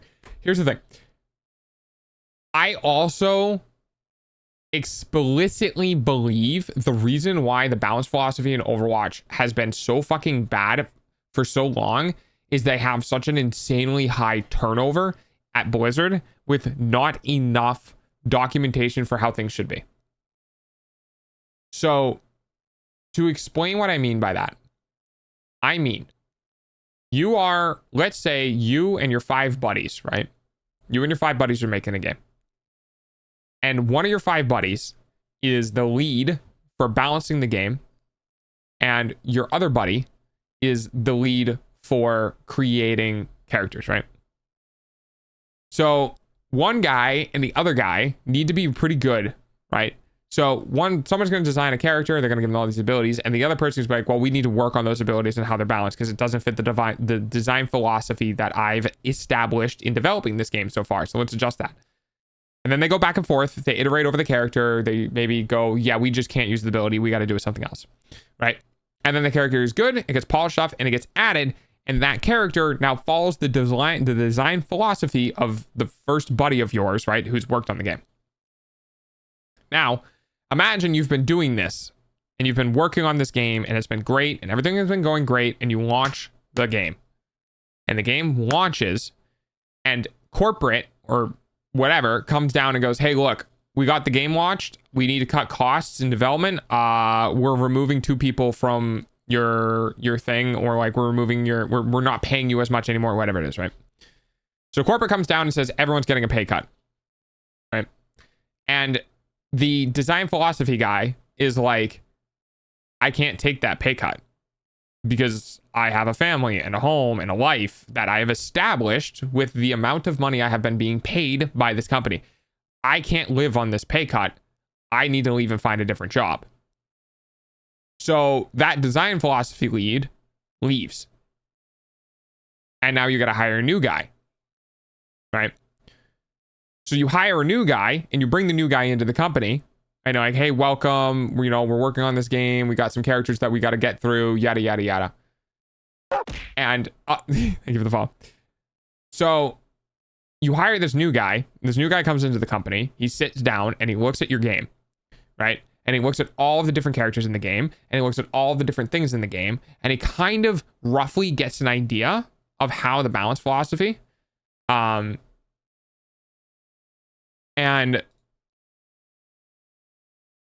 because of that, he has or she has a rough idea of the game. And your friend comes up with a new character, right? Oh, here we go. So your friend comes up with a new character and he thinks it follows about the design philosophy that you want. And the new design lead sees the character and goes, well, that seems a little restrictive. What if we just what if we bumped this up? Like, what if we gave them this? What if we did this? Right? And the character designer goes, oh yeah, that'd be kind of cool. We could do that. Some things get tweaked and changed, and then that character gets pushed into the game. And the entire player base goes, what the fuck is this? Meanwhile, you go into work and you see everything is on fire in the community, and you go over and you're like, dude, what happened? And the character designer was like, well, we wanted to introduce some new things into the game. And you look over at the new guy that you hired for your design lead and you go, did you approve this? And it goes, well, yeah. That's what happened with Overwatch. Overwatch had experienced so much turnover through the years that no one fucking knew where the game was supposed to be. And not only that, but in my example that I gave you, you're getting told conflicting things from your own boss about where the game should be and where the game should go, right? Because your boss wants it to be your boss wants to be a big esport. It'll be bigger than the NFL, literally direct quote, by the way. And do all these other things, be really cool and yada, yada, yada. And you wanted to make a fucking MMO with a hero shooter MMO. And now this happened, right? So this is what has been the problem for a very long time at Overwatch. They've had massive turnover and massive layoffs. And even earlier this year, huge fucking layoffs, and the quote non-essential departments, which are like the lore departments and the animation departments and the story creation elements. They've just laid people off that don't literally make characters and produce skins. And it has been killing morale and drive at that company forever. And people just leave because they no longer have the passion for the project. And now they got to hire somebody else. So why I'm bringing this up is because the team at Marvel Rivals, if they maintain their corporate structure and they maintain the people they have hired, they won't have to worry about the design philosophy of the game going down the fucking drain, as long as they treat the game the same way they've been treating it, especially in development. If they start to have layovers, and if they start to have layoffs, if they start to have layoffs and they start to have turnovers, there we go. If they start to turn over their team, there's a very real chance that what's going to happen in Overwatch is going to happen in Rivals. Now, the situation can be alleviated if they have good documentation, right? So if they have people writing down the design philosophy, like we don't do this, we don't do that, we don't do that, we don't do that, we don't do this, we don't do that, and then they like hammer that home, then they can turn over and they can like get new people to work on it or more people to work on it because they have the guidelines. But it just feels like Overwatch didn't have that. So long rant short, essentially, they've done a good job balancing the characters and the design of the game so far. As long as they don't turn over, they should be able to maintain that path. It means it's going to be a bit restrictive and characters are going to feel a bit samey. Like, yeah, characters are going to feel samey because if they don't feel samey, you're going to have like feature bloat in which there's a bunch of different characters who do a bunch of different things and the game doesn't feel consistent. So, like, for example, Loki and Warlock both have a shift that makes roughly the people around them immune, right? And now it looks like Ultron is going to have a shift, roughly, that makes people around him have a shit ton of health, an overhealth, and will make them roughly immune, right? I feel like having good source material, such as the comics and all that stuff, helps a lot to ease their abilities off of, rather than creating their own new stuff. Yeah, exactly. But here's the other thing, right? Here's the other thing. It's not just that they have source material. It's also that the company culture is probably different, right? So at Blizzard, this has been put on record, by the way, from ex-devs. I'm not saying this out of my own ass. This has been put on record for people who've left Blizzard. People were lamenting that things have been in the quote-unquote polishing phase for literally months. Like actually months. And people are just like, well, it's not Blizzard quality. Well, it's not Blizzard quality. Well, it's not Blizzard quality. They have documented and put on record that the company is so obsessed with the quote-unquote Blizzard quality that things get put on such a massive backlog that nothing comes out. They are the literal embodification of artists going, well, it's not perfect, so I'm not going to release it. And it just doesn't get developed. And a great example is that with the team that was working on the PvE missions, were like, we've had missions basically be essentially completed. We have like 4 or 5 missions.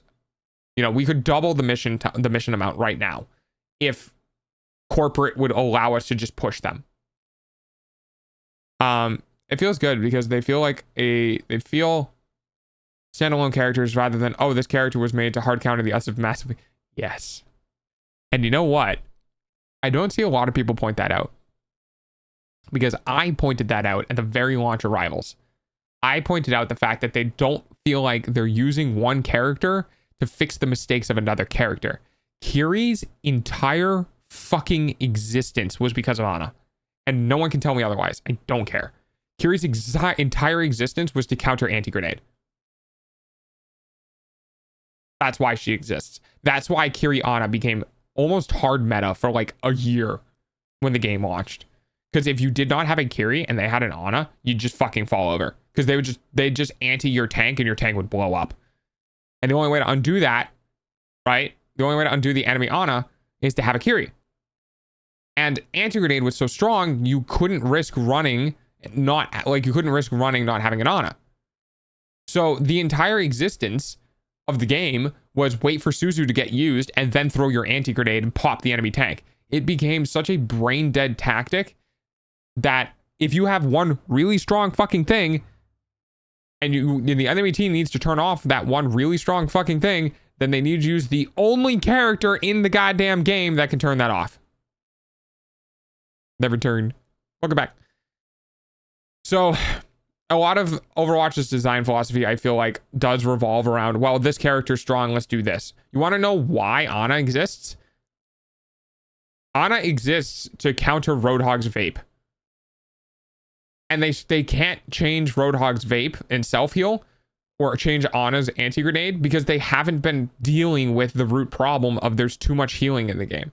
So they keep Ana's anti-grenade strong. If they lowered the overall healing in the game, they could lower the effect of anti-grenade. It's just atrocious design philosophy. Yeah, it happened in League, so I feel it a lot. Yeah, that's tough. That's tough. Like, oh, this character is really rampant because they are very highly mobile. Let's just make a character whose entire existence revolves around the fact that they make enemy characters not mobile. Be like, oh yeah, that's great. That's great. Yeah, I love playing my super mobile character into a character that has AoE slows. And I don't know anything about League. I'm literally just using that as an example. But if that actually exists, that's how fucking predictable companies have become. If there's an AoE slow character in League specifically designed to make the fast character, they literally just did it. I fucking told you, dude.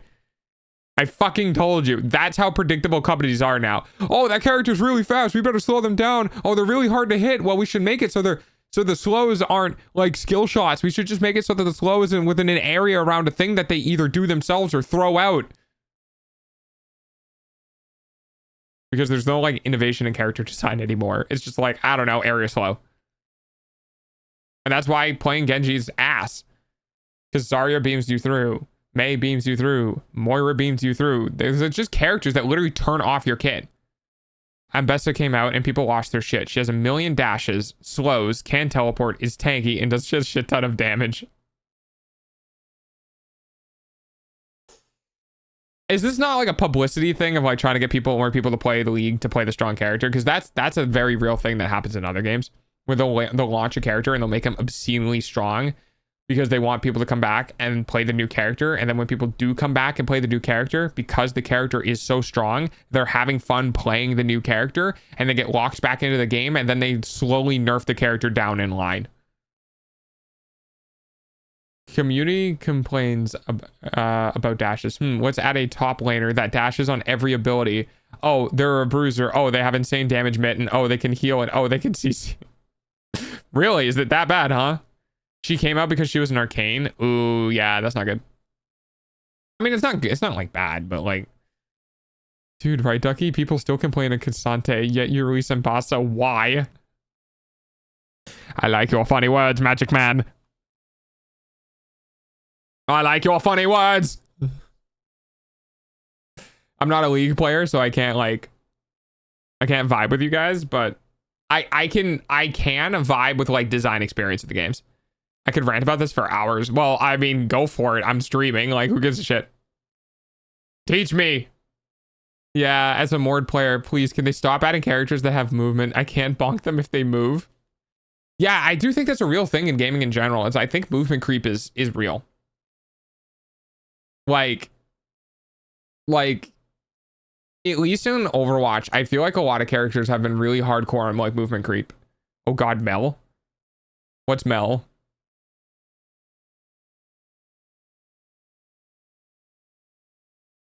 The fact that she is the only character that can deflect abilities and it's a 20-second cooldown. Yeah, so like, okay, so that's what I'm talking about, right? That's what I'm talking about. Like, Genji existed in the base game. So deflecting abilities was established when people started playing the game, right? So it's not a bad thing in the base game. And I'm sure if League was pre-established with character deflections or abilities that can be whatever, right? Genji has full invulnerability. He deflects all incoming projectiles, yada, yada, yada. But you can still beam him through it with beam type characters.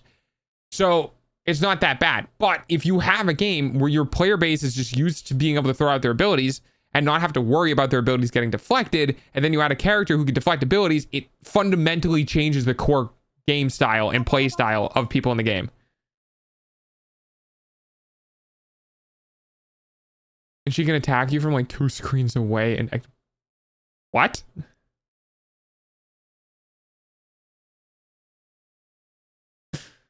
They nerfed her damage.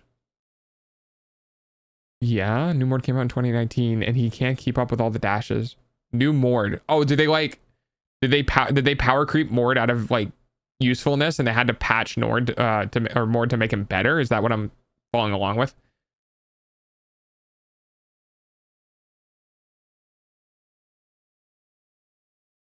Her abilities put stacks on you, and then when you are below the threshold, she executes you. Does she have DOT? Fuck. Can she like stack? Can she like put stacks on you and then hit you with a DOT? So even if you're running away, you're still ticking damage, and then if you tick below that threshold, it kills you. Because like if she has DOT, if like you get out of range of the engagement and you can still die to that is bullshit. It should not work that way. She was supposed to be a support, yet does a fuck ton of damage, can root, execute, deflect. Ugh.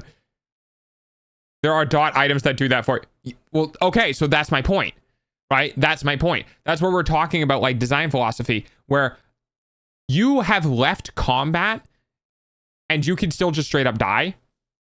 That's not good gameplay.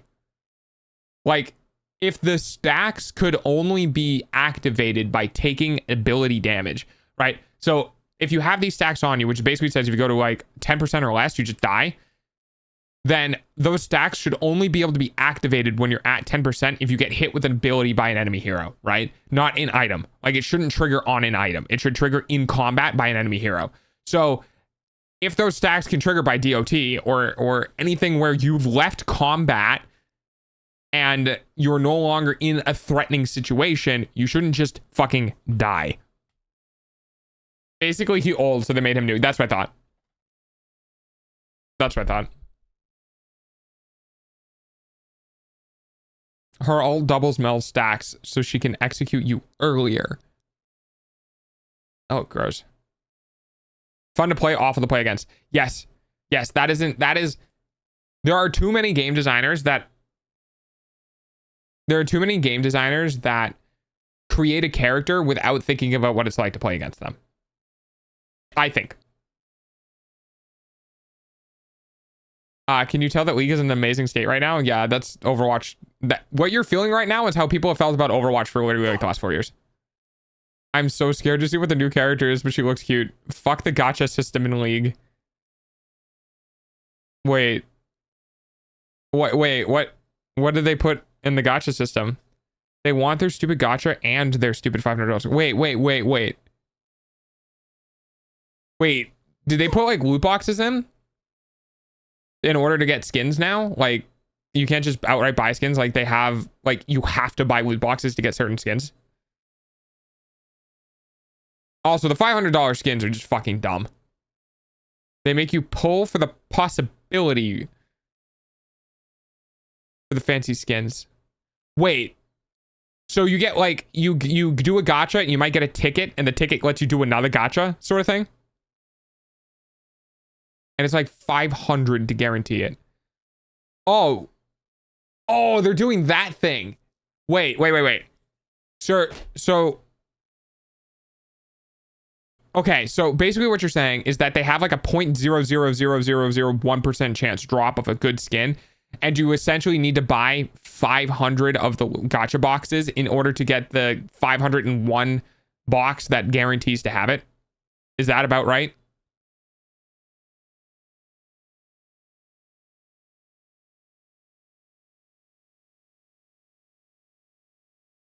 Okay. You have to spend 20, I think, to get a single pull, which could give you a skin or an icon. And pretty much. Okay. So that's actually a similar system to what they had in Apex with shards. Where basically what they did was like, yeah, our loot boxes you can get shards from. Our loot box has our loot box has like a literally 1 in 1 million chance of pulling the thing. But there's a pity system. So if you buy 500 of them, then you can get it. And essentially it's like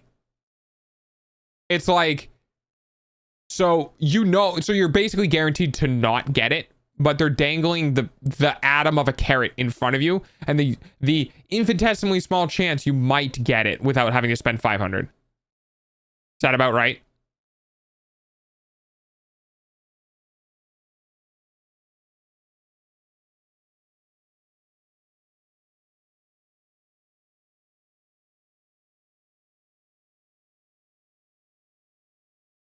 Yes. Actually, Ducky, are you in the Discord? Because I have DM set to friends only. If it's non-sensitive things, you can pop it in the media in the Discord, and I'm looking at that right now. I need to get on League 2 at this point. I'm getting irritated. Yeah. Okay. Yeah. I'm looking at media right now. Wait. Neva, why are we talking about the fact that League is pissing you off and your first response is to go play League. That feels a little Stockholm syndrome-y.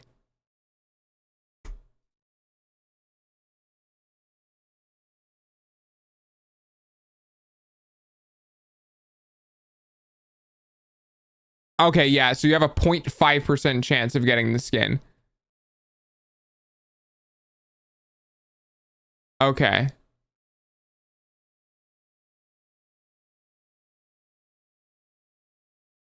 Each spark will have a 5% chance to attain. Oh, wait. Each spark will have a 5% chance to attain the bundle and will be guaranteed within 80 sparks. Oh, okay, I see. Yeah, I get it. I think I get it now. So you get the spark, and then you have a 5% chance of getting it.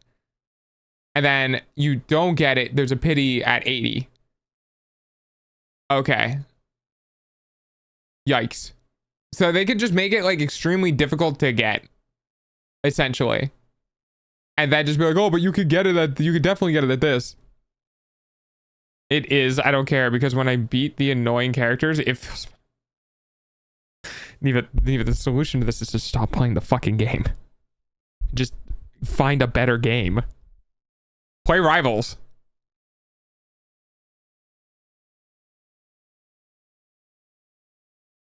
But I like the other characters. I mean, I guess. I get that. I get that. You can't rip my mages from me. I can get you a different game to play. I mean, Marvels is free. And Marvels isn't that bad. It's still kind of tough because it's still more aim-based and less like overview. The pretty Jesus Christ. You can't even see them. It's a top-down game. You see like the top of their head. Thank you for the pets.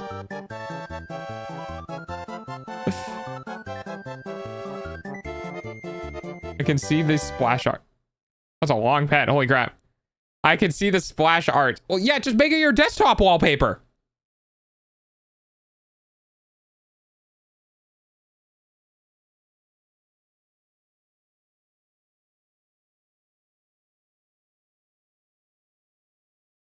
Are you two fangirling in my chat right now?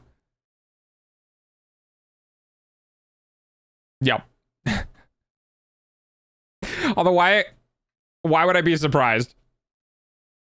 Why would I be surprised? I am not surprised. Dog, get out of here. This is our conversation now. Hey, wait a minute. This is my stream. What are you talking about? Honestly, just all the hard steel. All right. I see how it is. Look. I'm a male VTuber, all right? I get it. I know. But like, I understand that part of the fact that I stream is the fact that like, I'm probably gonna get the female audience. You're a VTuber? I try. I'm probably gonna get the female audience. And like, I feel like if I let chat go on hot guys, and that's just what it is. It's what it is. Gamer girls and hot guys, they're hot characters. And it is like, it is deserved that they could do that because the fucking men gooters are everywhere. So why not?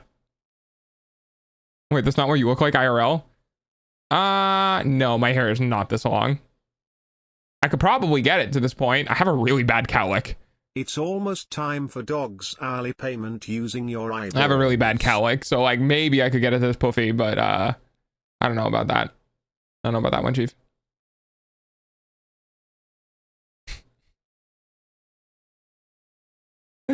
What the fuck is happening in my chat right now?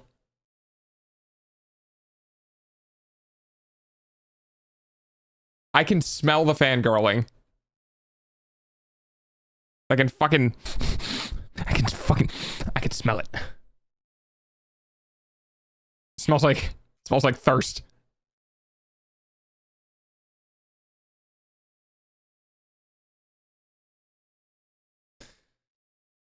Oh God. Do I go back to Rivals? Chips, I've only please played not 8 the hours. spray bottle again. I've only played 8 hours of Rivals in the last 2 weeks, dude. Spirit Blossom's Rush can hook me on any day. On God, I don't care that he would rip my soul out of my body. What a way to go. What a way to go. Hello. Hello. Hello. Oh, hi, Fox. Oh no. Find yourself a woman who will look at you like she looks at 2D fictional characters. Oh, God. I've been working while playing Rivals. Oh, okay. Yeah, go back to your workies. It's okay. Thank you for saying hi. I appreciate it. Die doing what I love. Men.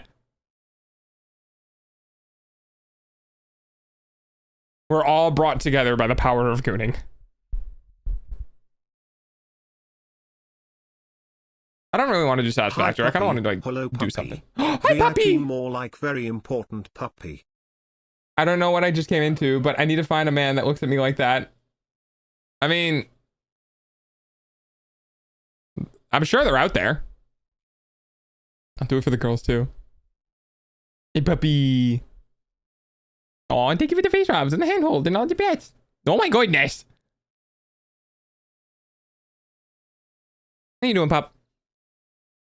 Oh, did I ever respond to you in DMs? I'm sorry.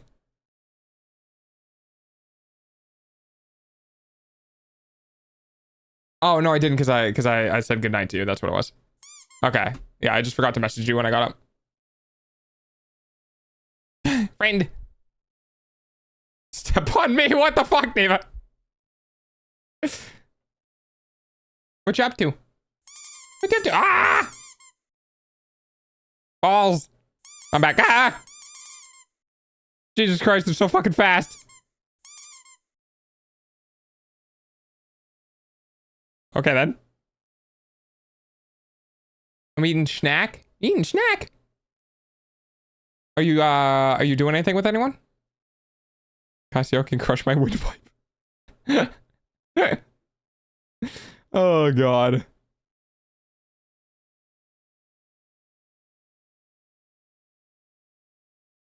I don't think I have the capacity of fangirling. You know? I think I'd just like look at things and be like, that's nice. I don't ever think I'd get like that deep into it. I think maybe I could do that for somebody IRL.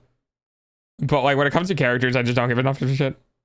I'm not sure. It's Asu's birthday. Oh, it's birthday! Happy birthday! But I don't really get a clear answer on if we're doing something tonight. Okay. I was gonna steal you for like an hour or two. I wasn't gonna steal you all night. You're just gonna do some rivals, mumble rivals. I'll bring you on stream. Actually, Plushy, do you want to come stream? You can hang out in VC. I don't know if you can VC right now. You're too hot not to. I've seen hot female characters, okay? I'm just not like that.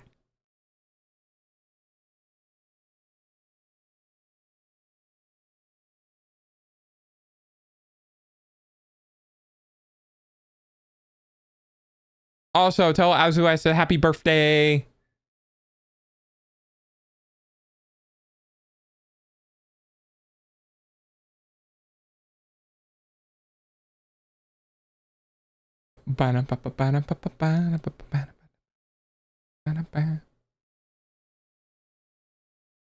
Oh God, Neva. Are you a voice person?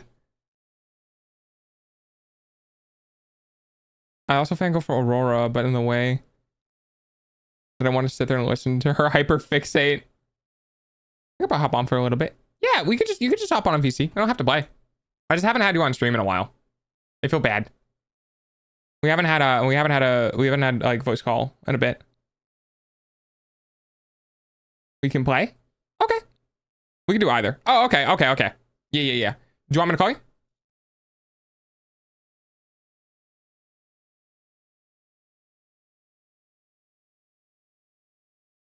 I'm sorry, we have to be friends now. Well, at least I'm bringing people together, I guess. Whatever you want to do. All right, I'll give you a ring.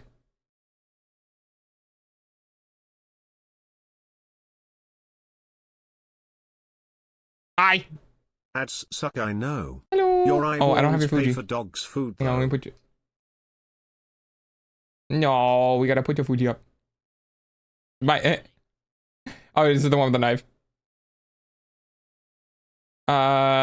Do you have? Oh wait, do you have a bite one? Hang on, I'm trying to find it. Where the fuck is it? Mix it up. Chat. Where the fuck is it? I didn't remove it, did I? No, certainly I didn't. Oh, there it is. Oh wait. Oh no, there you are. Yeah. You're just way in the corner. Wait, no, you're not. You're not even seeing. Wait. Huh? Oh, that's why. Oh. I don't hate you. You can eat me any day. Phrasing.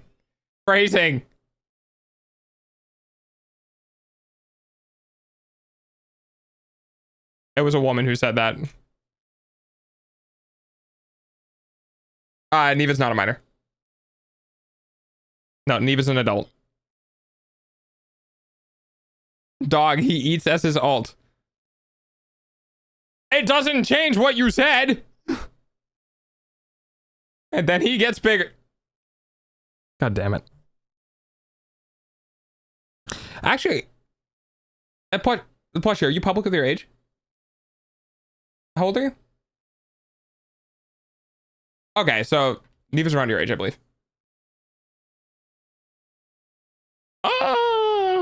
It's actually just your prefrontal cortex that is fully developed. I believe other parts of your brains aren't until you're in your early 30s. Fun fact!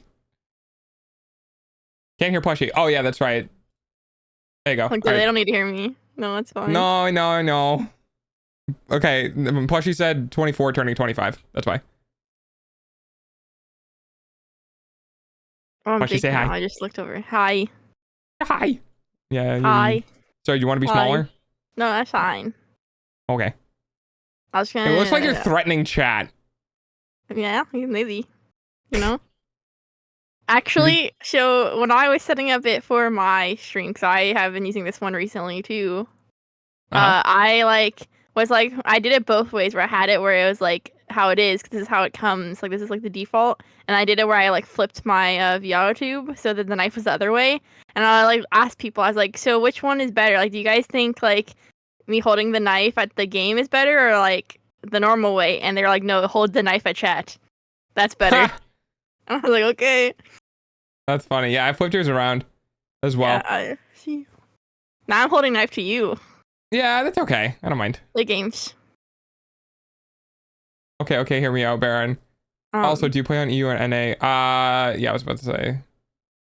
Wait, I can have a knife too. Wait, hang on. Yeah. Yeah. Plus, you look, I have a knife now. Yeah, I have the stream up. We can have knives together. Wait, we can sword fight. Hiya! Oh no. Bill's is gonna murder me with the knife. Stabby. Step.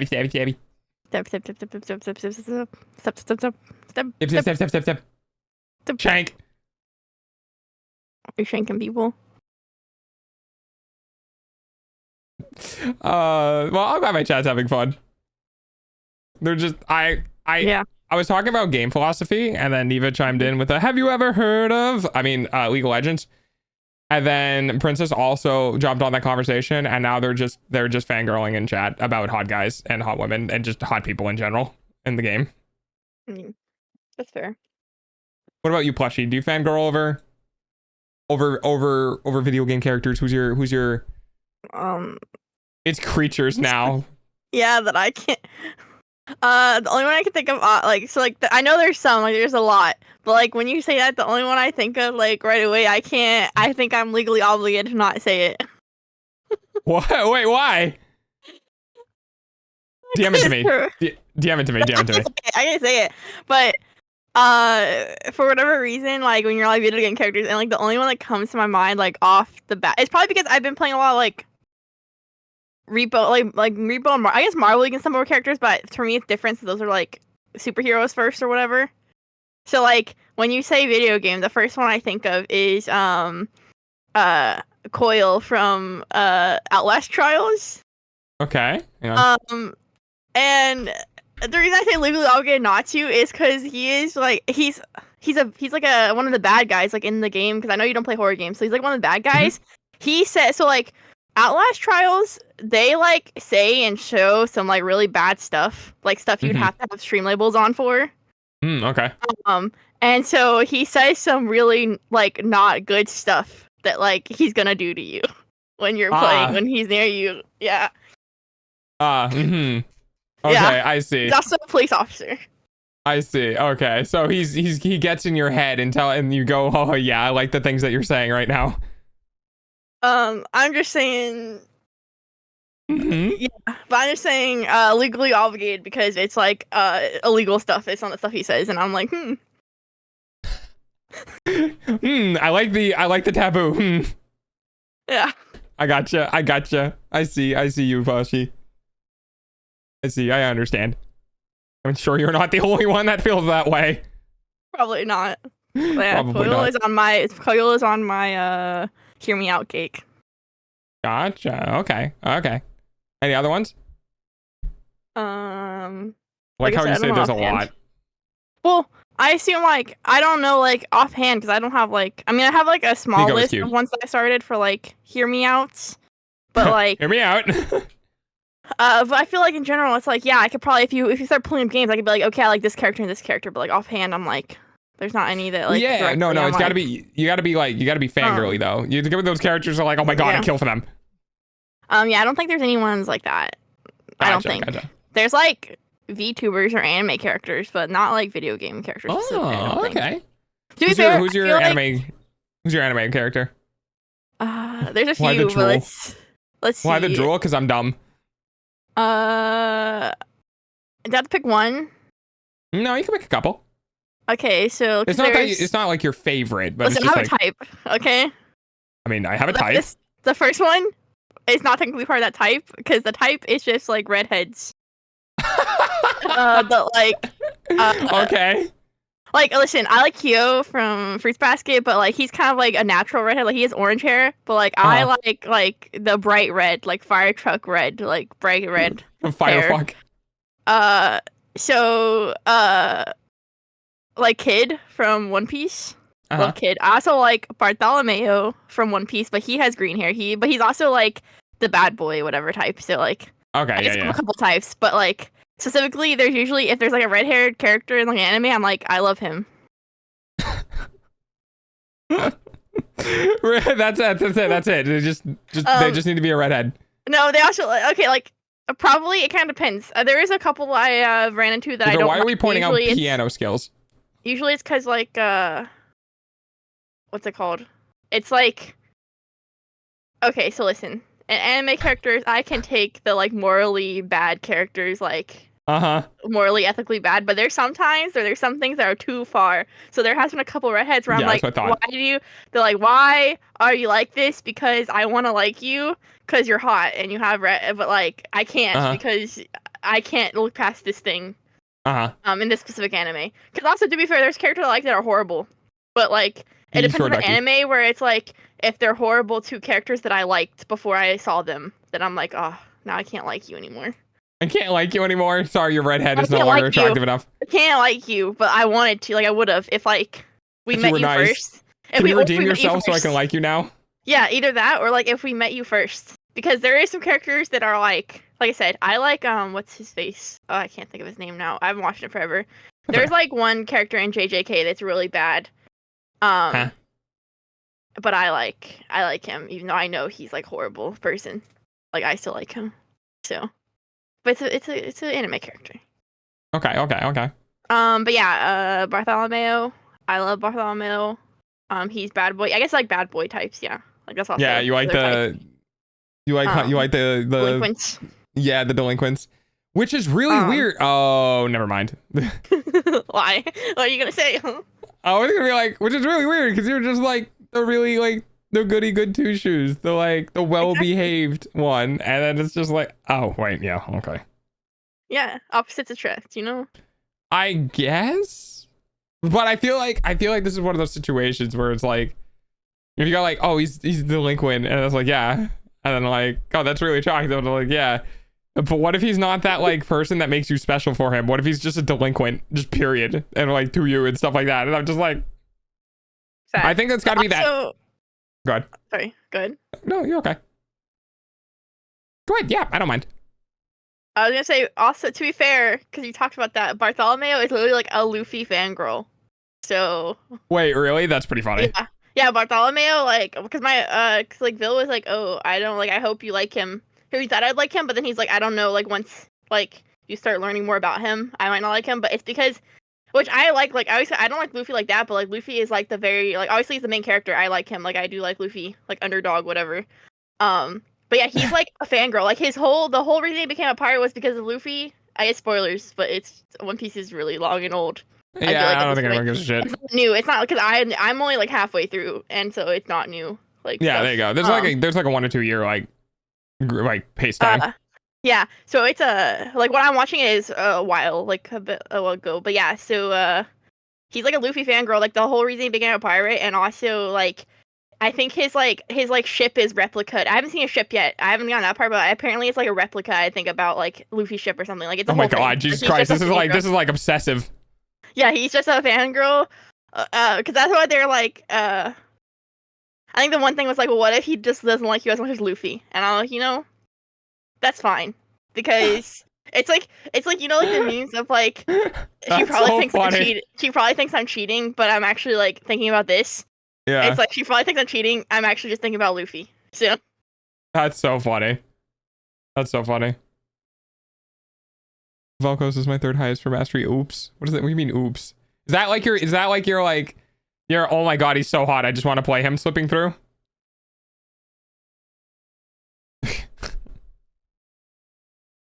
They're just I love how much look, let me be clear. I'm vibing over here with the fact that there's just 2 people in chat that are fucking having the time of their life. A streamer, genuinely as a streamer, there's nothing that makes me happier than seeing members of my community getting along together. And I'm just like, I don't even want to interrupt them. I just want to sit there and let them have their conversation and have fun. I'm having so much fun. Yeah, exactly. I'm happy. That's what I live for. Like, I'm bringing people who are like similar together, and like people can have fun and stuff. Quick, tell all of your female friends to come watch me. Oh. Not like that. I don't mean it like that. I just mean like male VTubers, or males watch female VTubers, and females, for the most part, I kind of both, but I feel like females watch a lot of male VTubers, right? So I'm just like, well, just get more females to come watch me because they're more likely to stick around, is what I mean. I can't say you're wrong, because like I watch both, but like the female VTubers that I watch are ones that I'm friends with. Yeah. Like, if I'm going to like look, which doesn't happen often, because like usually like around now, if I do have time to watch Twitch, it's like I have someone online that I would want to watch. My thing too is because like I'll lurk in people's chats, but I'm kind of bad about like I just need to want to watch what you're playing. The game needs to be interesting. Yeah, like I'll lurk, but it's like if I don't really care about the game that much, it's like harder for me to sit there and like watch it. Because usually it's like, well, I could be spending this time watching like more Marvel Rivals stuff, where I'm gonna like learn stuff about Marvel Rivals, or like. We need to get you. We need to get you to a psychologist, because I'm starting to think you are also on the spectrum. I'm pretty sure I am. I can't watch this unless it's something I'm interested in. Ping. Did I? What is it? Oh my god! Now I can't think of it because something happened. I'm trying to think of what it was, because there's something that happened the other day that I brought up the other day that Bill was like, and no one knew you were autistic. Yeah, it's like when you're at the lunch table and you have 2 friend groups, and then they actually start chatting and like each other and get along. Wait, you like that too? I love stuff like that. Have you ever had that happen, Plushy? What? Like where you have 2 people who who don't really know each other, and then like you either introduce, or they like some person meets the other person because of through you or something like that, and they like start talking, and then you hear like, oh man, I really wish this game would update, and somebody's like, what game? And it's like, oh, it's just this game that it's not really well known or whatever, but I play it. It's like one of the things. They're like, what game? And like they tell the name of the game, and it's like some super niche thing, and the other person is like, oh my god, I love that game. Like, have you ever had the moment where the 2 people or people near you that don't get along have that instantaneous connection through something? I've only had it happen a couple of times. I don't think I have had that happen Aw. yet. It's fair. Maybe one day. I watch funny dog VTuber and funny frog VTuber. Woohoo! Let's go. Yeah, like I don't know. For me, it's weird. It's like if like I can watch your streams pretty much, but no matter what game you're playing. That's because I also like really enjoy you as a person. So there is like that where it's like depending on the person. Like there Yeah, is. that's fair. It's like there's but for me it's like a handful. Like, there's very specific people where I'll watch them no matter what they're playing. Well, it's also because like we talk. Yeah, but then there's like other ones where it's like I like them, even like some of the bigger like the VTubers that I really like that like I don't know at all. It's like even them, it's like or like other streamers. Like there's a couple streamers that like I watch that aren't like VTubers or like face cam streamers, but it's like I really like them and I like their content, but also there's a few games they play or stream that I'm like I just can't watch it. I can like lurk, but I can't like I can like it's not like I can't, but it's like I'm not gonna be paying attention. Or I'm not gonna be And super engaging interested. and like I'm not gonna be like. Yeah, I gotcha. Like yeah, so like so I'm not gonna sit there and I'm gonna be like I'll have it on. Like if I have it on, it's either I'm lurking or it's like on the other monitor and I have something else going on, and it's just like there. Yeah. I found a friend just by talking about watching PewDiePie, and we clicked to meet instantly. But before that, I thought she was too loud and annoying, and I was too quiet and shy for her. Okay, wait, hang on. Because there's some connotations with some of the words that you're deciding to choose here. Loud and annoying insinuates that you didn't want to be her friend because you found her like abrasive, and then was too quiet and shy for her insinuates that you wanted to be her friend, but you figured that the way you were wouldn't be their friend. Her, him, whatever, doesn't matter. So like, were they annoying and you didn't want to be their friend, or you were trying to be their friend and like you thought you weren't enough? Delta, I take this as like, or how I read that is kind of like, well, you said loud and annoying, where like they didn't want to, but then the quiet and shy is that's how they saw her before the interaction. So like the other person said, like thought she was too quiet and shy, like the same way that she thought they were too loud and annoying. Oh, okay. So mutually, they didn't like each other because of those different reasons, basically. We hated each other. Like, we both agreed on it. Ah, okay. So before you guys, oh, I see. Okay, I see what's going on. So basically, you hated each other, and then someone said something about the thing that you like, and then you went, okay, now we can be friends. Now we can be friends, and you're just annoying, and I'm going to say you're annoying, but we can be friends while I call you annoying. Ah, okay, I get it. If you don't annoy your friends, are they really your friends? I'm kidding. I think like it depends on like I feel like different friends have different like severities of like intimacy.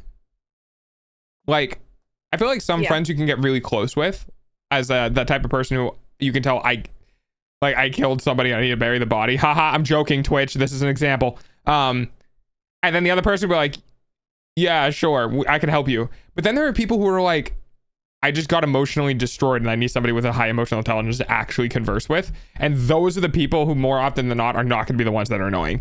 But the one that will help you bury the body could be that person that's really fucking annoying. They're really loyal and they're really annoying. But they'll help you through anything, but they're not going to be the person you go to when you're having like actual like personal distress. Yeah, that's fair. Feel free me annoying my friends by sending them like Poisson Steve every 5 seconds. Poison Steve. Is it poison? Poison. I had a poisson. It's a French word. It's a French word. Yeah. That's all I know. Which is why I give it the French accent. Yeah, Poisson. My issue is just I think I annoy everyone. Do you think you annoy me? Sometimes. Oh, well, that's pretty good. Because like sometimes it's still for you like less. You know what I mean? Yeah, that's true. Yeah. Oh, it was like last night. What is it? When I was Do I want to know, Ducky? Go ahead. Like, there's like a couple times, or like one time specifically, that I said something, and like for me it was like haha funny, and then I didn't get the reaction I wanted. But also I had said like 2 parts because I had said like one thing that like I wasn't even gonna say originally, but then it's like like where your brain just goes, oh, because I'm talking about this, I remember this, and now I have to say it. And so I did that and then said what I wanted to say, and then it didn't have the reaction exactly that I wanted, and I was like, oh my god, I made everything uncomfortable now. And now they're gonna hate me and never want to play with me again. I don't think that's the case because literally one of them was like had messaged after because like they had gotten kind of like annoyed like at the game, like at Valorant. And so then they're like, oh yeah, I'm sorry for getting like tilted or whatever, and like blah blah. And I was like, they were worried about ruining the mood. Basically, I was like, oh, don't worry. If it makes you feel better, I thought that I like did something or said something wrong and made everyone hate me. And they were like, what? No. And I was like, okay, cool. Hang on, I want to show stream something. I get it. I get it 100%. Yeah. I get it. I've been there as well, and then I just stopped caring because if people don't find me enjoyable to be around, then I'm just gonna like, I'll fuck off. So the reason, no, not you. The reason I want to see if I can find this. I think this is the TikTok one. Did he have TikTok on this one? Yeah, it's TikTok. Are you talking about what they're talking about? Because I know what that is. The post fish. Yeah, I have no idea what it is. I know what it is. Oh yeah. I love it. Yeah. Okay, so I wanna find a thing though. 6 days ago, 9 days ago. Is it 6 days ago? I don't think it was 6 days ago. Some flats do. Okay. There's a specific TikTok that flats reacted to that I couldn't find. Yeah, here it is. Okay. So I want to play this on stream because I want you to see it, and I also want to. I want to share it with chat too as well, because there are I think some people in chat who would enjoy it. Neva's one of them because it's about Jeff the Land Shark. But I'm gonna go in my corner. Oh, you stabbed me in the face. And I'm gonna see if I can find it. Okay. It's really short though, so I gotta see if I can. Fun fact: I have flats blocked on Twitter. Really? What'd he do? No, there was like some situation with like something that happened with like, was it like J Overwatch or something? I don't know. Oh yeah. There was like this one situation, and then Flats also added in on it, and like for me, it was just one of those things of like, I just didn't like how they handled the situation as like bigger content creators, personally. I agree. So I was just like, okay, I'm just blocking. I'm just tired of seeing stuff about it, and I just don't think this is like handled properly. Yep, that's right. Okay, you guys ready? What the dog doing? We just hanging out today. So I blocked both of them, but yeah. That's so good. Situation. Okay, next. Here it is.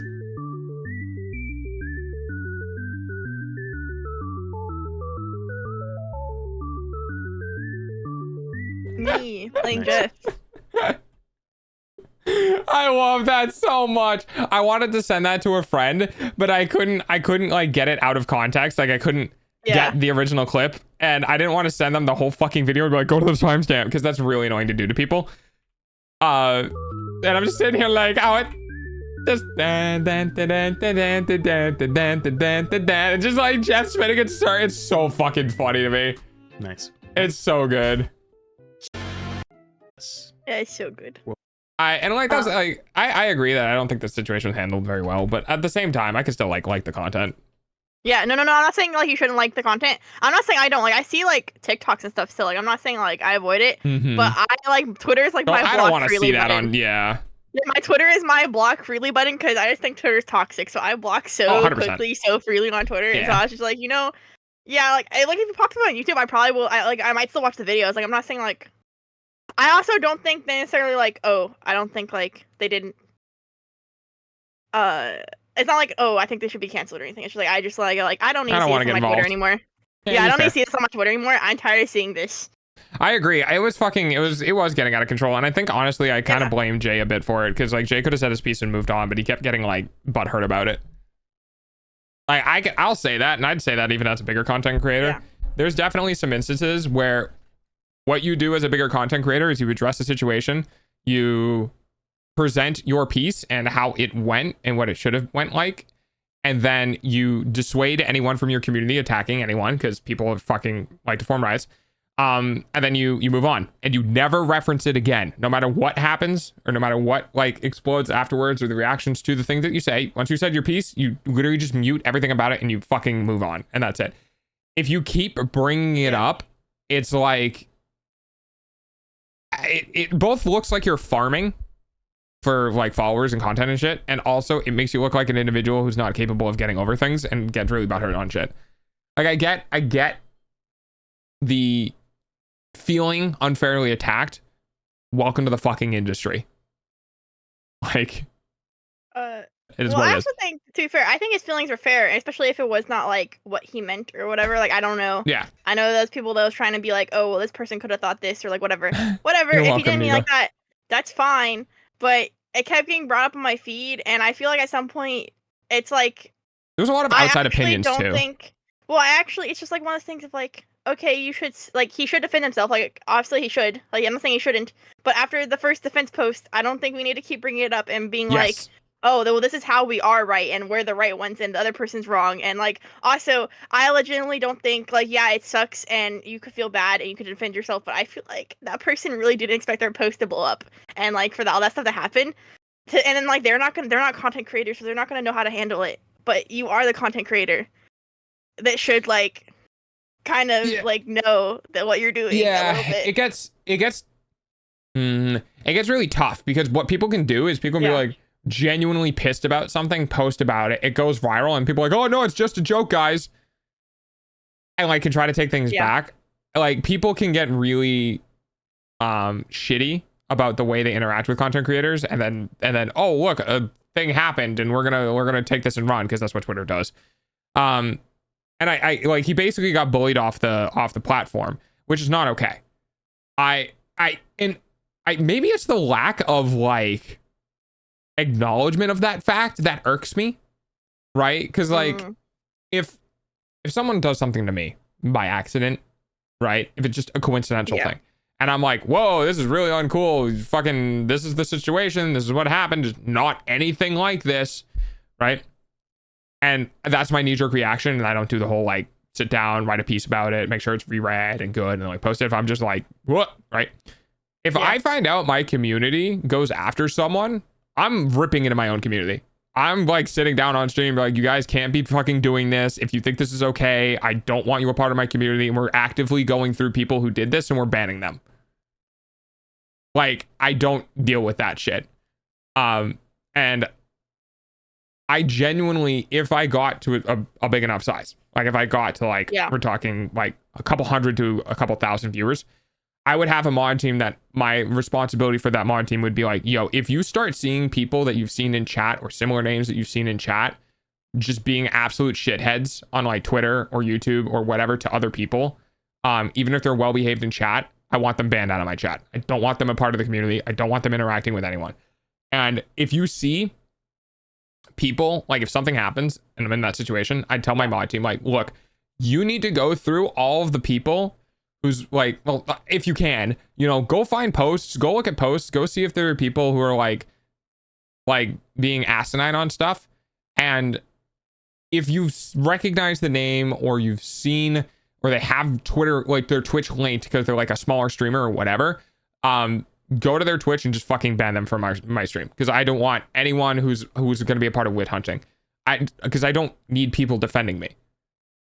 Like, does it feel good to get defended? Yeah, sure. But it's not go out and defend me. It's sit with me and defend me. Like you can be in my community and send me messages and think how you think I'm right and all that sort of stuff. And that's perfectly fine. But don't go on a fucking witch hunt or riot against other people who have conflicting opinions with you. I don't want that. All that does is bring like shit content and like it makes me look like a bad guy now because you guys are part of my community. That comes back to me. I'm not dealing with that shit.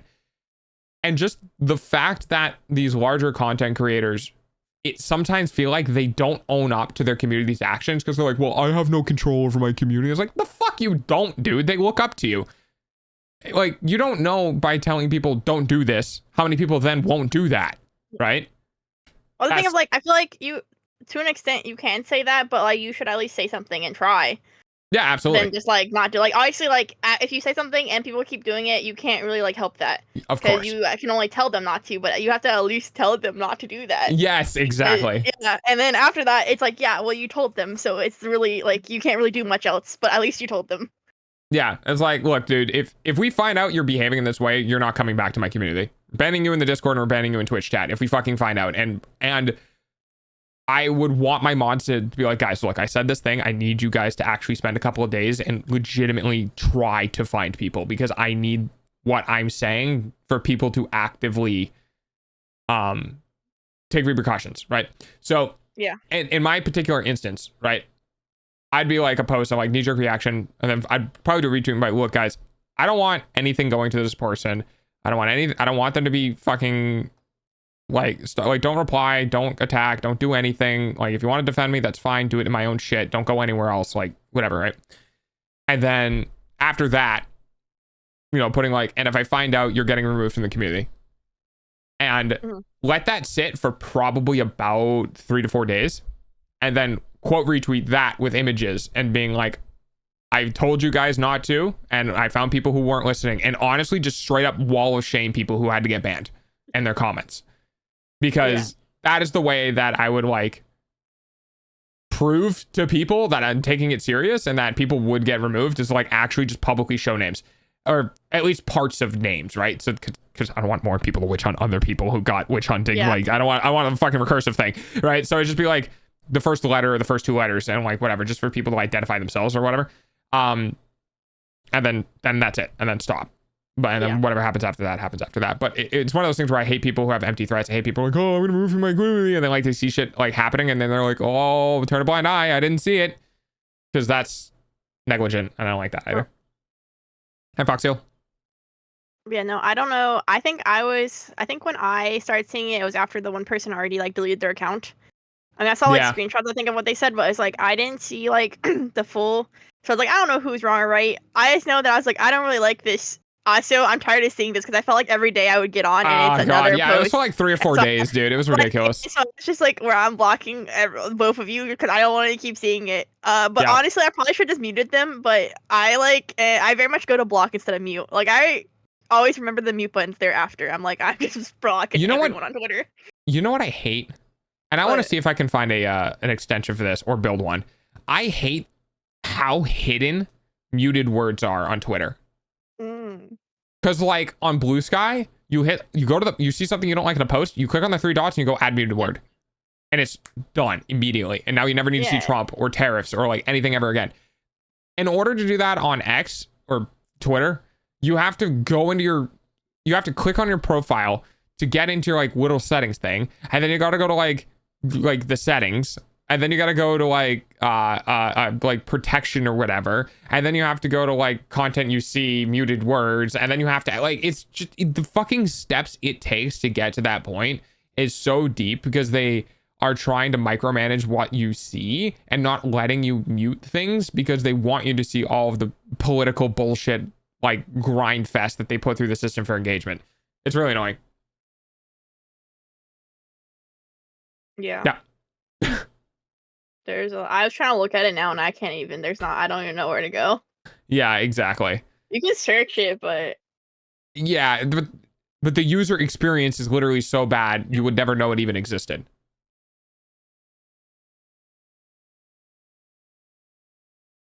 What were we talking about before we went off on the situation? I don't remember. We were fangirling. You were fangirling in chat. They left chat, by the way. They're now playing games together. I'm willing to put fucking money on it. But yeah, that's pretty cool. I wish I could see how many blocked accounts I have, just for funsies. Yeah. I thought know so. It's a lot. Ducky got a hot guy, of course. Yeah, of course. No one leaves. I didn't think Nemo would leave. I figured Nemo would just. I'm a hot guy. Am I a hot guy, Plushy?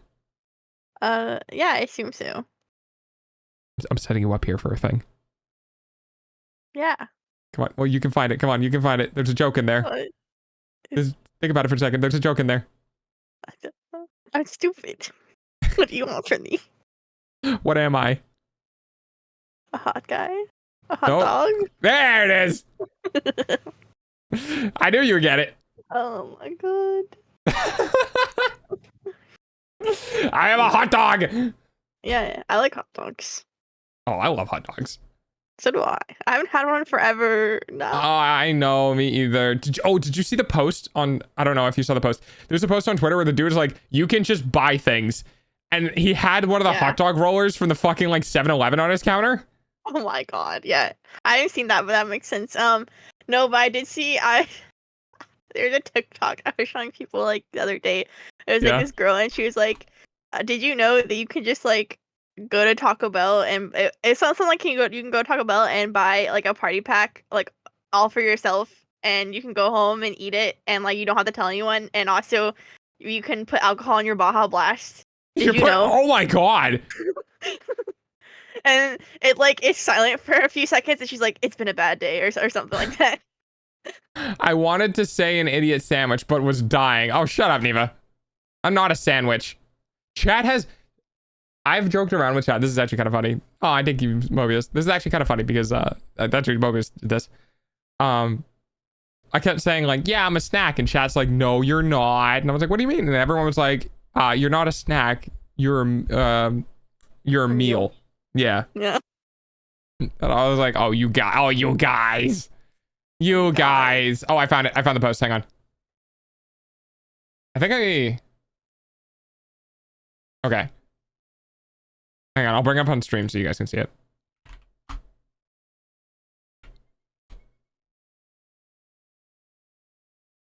Oh my god, shut up. So here you go. Dude's literally just like, you can just buy things. And he's got 1, 2, 3, 4, 5, 6, 7, 8, 16, 24 hot dogs. He's got 24 hot dogs on this fucking thing. Hot dog. I know, I want a hot dog so bad, dude. What do you put on your hot dogs? Are you just like a ketchup enjoyer? I put mayo, ketchup, and cheese. That's not bad. Usually, if I'm like at home. I'll like just do like ketchup or like ketchup and mayo if I'm like, you know, at like a barbecue or something usually. But like at home, I put like shredded cheese too. Hang on, guys. I'm going to Amazon. I'm turning it off because Amazon likes to be like, is this the right location? And then it literally just fucking shows your zip code.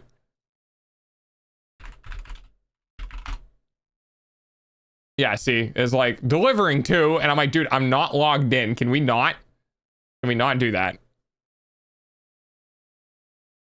Wait, they're only like $150. Honestly, not that bad. That's really not. Oh wait, no, I found the exact one he has is $102. Wait, that is so fucking funny. Okay, hang on. Let me just fucking U-block this. So one of my favorite things about U-block is that you can block like not just ads, right? But you can block entire things that you don't ever want to see, which is like whole sections of websites, like really bullshitty, weird, like navigation stuff. Like, you know how on the side of actually like, would you like to use Grok? Would you like to go to the business accounts? Would you like to go that all that sort of stuff? You can just remove that. So I just removed the doxing part of Amazon. Thanks, Amazon. Here it is, guys. Here it is. This is what it's called, Roller Dog. It's a Fun Time RD12SS stainless steel non-stick hot dog roller grill with drip pan and dual temperature controls. So I kind of want to put this on my throne. Do it. I want to put this on my throne and then have a stream where I just... I have a great idea. If I put this on my throne, okay, my next April Fool's stream will literally be a 12-hour stream of a hot dog roller. Oh my god. I want to set up like a fucking webcam and just point it at the rolling hot dogs and just be like, the title, it's 12 hours of hot dogs. And I just come back every now and then and I take one off and eat it. And I want the idea of like having like 100 people in chat. Just like, when's the next time he's gonna get a hot dog? When's the next time he's gonna get a hot dog? And it's just like, I go to get a hot dog and it's chat explodes. It's just like, oh my god, hot dog hands. Like dog heads or like whatever. Dog. For Valentine's Day, click for hot dog. Oh, that's funny. I should do that too. Oh, I can use the, if I do the Lycan whatever the name is, cosplay thing for the 2.0 subathon, I could do that as a Valentine's Day thing. Hot dog hands. Hot dog hands. Guys. Hot dog hands. Okay, I'm saving this. Someone has to remind me, okay? I'm putting this on you guys. Someone has to remind me to put this on my throne list when I get the new place built. If I get the new place built, I will put this on my throne list and I will literally just have a stream of cooking hot dogs. I promise. I promise we will do that. Can we make this a thing? Absolutely. Meanwhile, Smitty did a video of paint drying. Yeah. Me when I put hot dogs on my fingers like Olive's hot dog hands. I will do that. I will do that. It will be amazing and I will eat them on stream. I'll just sit next to a mic or whatever and just like hang out with chat and we'll just watch the hot dogs. Can I have hot dog? Yes, Plushy, you can have hot dog. Let's go. Yeah. You can have like 6 hot dogs. Let's go. I can't eat that many, but let's go. I know, but that's the thing I like is 2 like at most. I could probably get to 3. Well, it depends if it has bread or not. Like if it's just a hot dog. Even with bread, I can get to 3 sometimes, but that's like if I'm really, really hungry. And normally it's like, I feel like I get 2 and then sometimes I don't even finish the 2. It's like 1.5. Can you mail me a hot dog? I would love to be able to mail people food. That would be the funniest shit. That would be the funniest. Like, because I could be like camera boxing it up on stream and like taping it so like I can't like fuck with it or whatever, and then like mailing it to the person like, here's a hot dog. Nice. What would actually be even funnier if I took it and I put it in resin and I mailed them a resin encased hot dog. Let's go. Also, you don't need to watch it now, but I found the video to send you. Okay, let's see.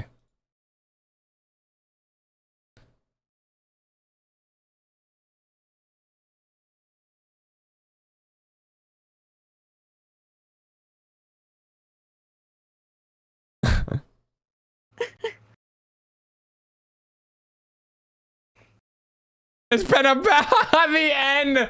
Yeah. Oh my god, that's so funny. Hang on. I'll show it on stream. I'm stealing content. Did you know if you're having a bad day, you can just go to Taco Bell and order an entire party pack and you can eat the entire party pack by yourself and you don't have to tell anybody. Nobody else has to know. And when you get home with your Baja Blast, you can put alcohol in it. Did you know?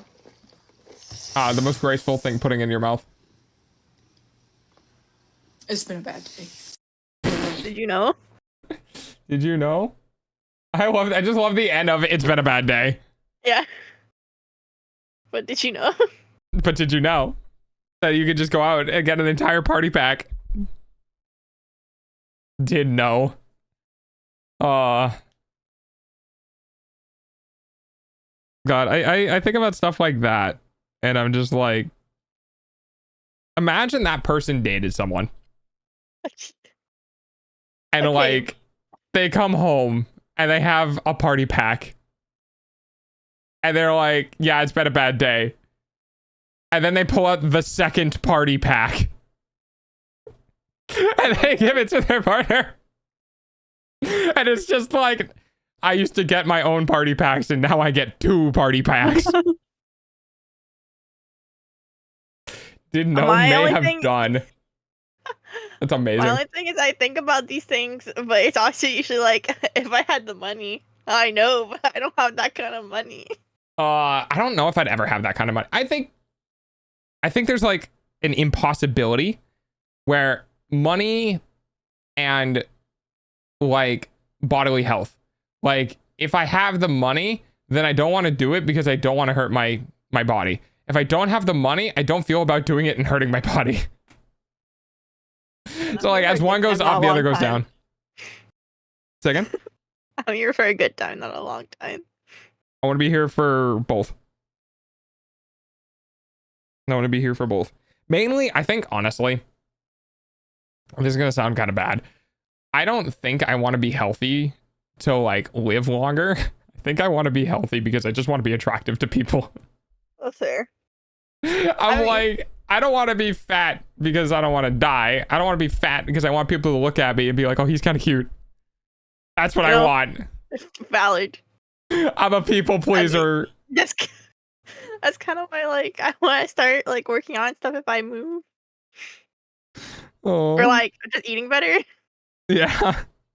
I want to be attractive to other people.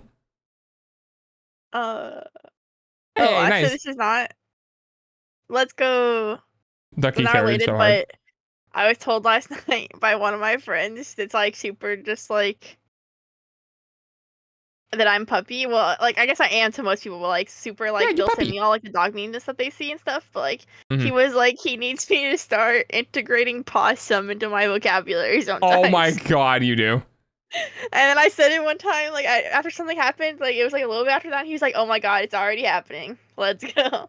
That's possum. No, you need to do your higher pitch where you go, that's possum. That's possum. Yeah, that's what you need to do. There you go. Perfect. Oh wow, I did the most damage. Oh, did you? Hey, good job. All I need to do is be Shen and be supportive and do Shen things, and then you can turn all of them. Somehow with my 15. Oh my god. Well, I wasn't alive a lot, but for the time I was alive, things died. I believe in you, puppy. You can get in good shape. You can also be a hot dog. We can be hot dogs together. Well, say again? I said I already am depending on who you ask. That's fair. That's fair. I can, but I want to be a hotter dog. I want to be the hottest dog. Okay. I saw people on TikTok making fluffy yogurt. It's just like yogurt with like a bunch, like they basically like pack protein in a yogurt. Fluffy yogurt. I was thinking like they whipped it. Well, like you can, but so like here's the thing I saw is because like some people were like saying like, oh, they didn't know if it was safe or not. But basically, it's like it's like yogurt. They use Greek yogurt specifically. It's Greek yogurt. Yeah. And then you add like any whatever kind of like pudding mix like to flavor it basically. Oh. So like they use like the plain yogurt I think or whatever, and then like whatever kind of like pudding mix you want, and then they do so one girl is like they do like the no sugar added, but one girl's kind of like honestly depending on I guess like what you're going for. Mm-hmm. The like ones with sugar has the same macros and like ratios. It's literally just the fact that like it has sugar in it. So you can use the sugar one if you want. But most people use like the no sugar and they add a sweetener to it. And add a specific amount, obviously. Yeah. And then they add protein powder for like more flavor and like more protein, I guess. And then they add like it's like part of a teaspoon, basically a baking powder. Oh, so the baking powder reacts with the liquid. Yeah, the baking powder reacts with the Greek yogurt, I think, because Greek yogurt's kind of acidic. So it reacts and makes it, and so when you mix it, and like then the powder add more like thicker, and like yeah, so that the powder makes it thicker, and so it basically makes like this. I guess people are calling fluffy texture. I did see the reason people were like questioning it was because apparently they're like, well, you're not supposed to like eat raw baking powder. It's like a thing. Like you're not supposed to you're supposed to bake it. Like this whole point of baking powder is like you're not supposed to eat raw. But then when I looked it up, they basically said like, no, you should be able to eat it. Well, so that's the thing. So technically, yes. So it is kind of like non-toxic. It's like technically like large amounts. Well, yeah, if you eat large amounts of, it's a base. Yeah. Yeah, like large amounts of eating it like large amounts would not like would be bad for you, and mostly it'd probably be more of an issue with like kids. But honestly, they're like the amount that they put because it's literally like 3/4 a teaspoon or something like that. It's like not really gonna hurt you. It's not important. And the thing, is that like the baking powder, what it is it's just a fizzing agent. Like it's like it's like what is baking soda and vinegar or whatever. Like baking powder is used as a fluffing agent. That's why it's put into baking goods. So when it's cooked, it fluffs up. So it's only being used. It dissolves into the water that is within the Greek yogurt. And when it does that and it comes in contact with the slightly acidic yogurt, it reacts and fizzes. So like, so there's like some people are like, yeah, you shouldn't be eating that. I was like, it's just a base. Like it's just. Well, I guess it technically can be toxic, but it's like gonna be larger quantities. And basically, like the one thing I saw was like the small amount that you're putting in this, like people are putting in this yogurt. It's like it's not really gonna affect most people, and the people that it may affect are really gonna be like children. Like it's not really gonna affect. And isn't it for the whole container? Or is it for like the one meal? No, it's for the one person that was doing servings I think was doing like I'd have to look because they were using like ounce measurements, but it wasn't the whole container. But there is some of the people that do a whole container, and it's still not like, it's still like a teaspoon or something, or 3/4. It might have actually been that's what it might have been. It might be a pinch, and then like the person that did the whole container is like 3/4 of a teaspoon or something. Yeah, and if you're doing a whole container, it's not even a fucking teaspoon. It's fine. You could just you could probably like, put a teaspoon into your mouth. It's just gonna be an uncomfy burpy stomach for a bit. Like that's the thing is people are like, it just like also it doesn't like, and that's the other thing is some people are saying they just do it without the baking powder because they think it makes it taste bad. Yeah, they just like think it makes it taste bad. Which it doesn't taste good, but then other people are like, well, if it tastes bad, you're putting too much in.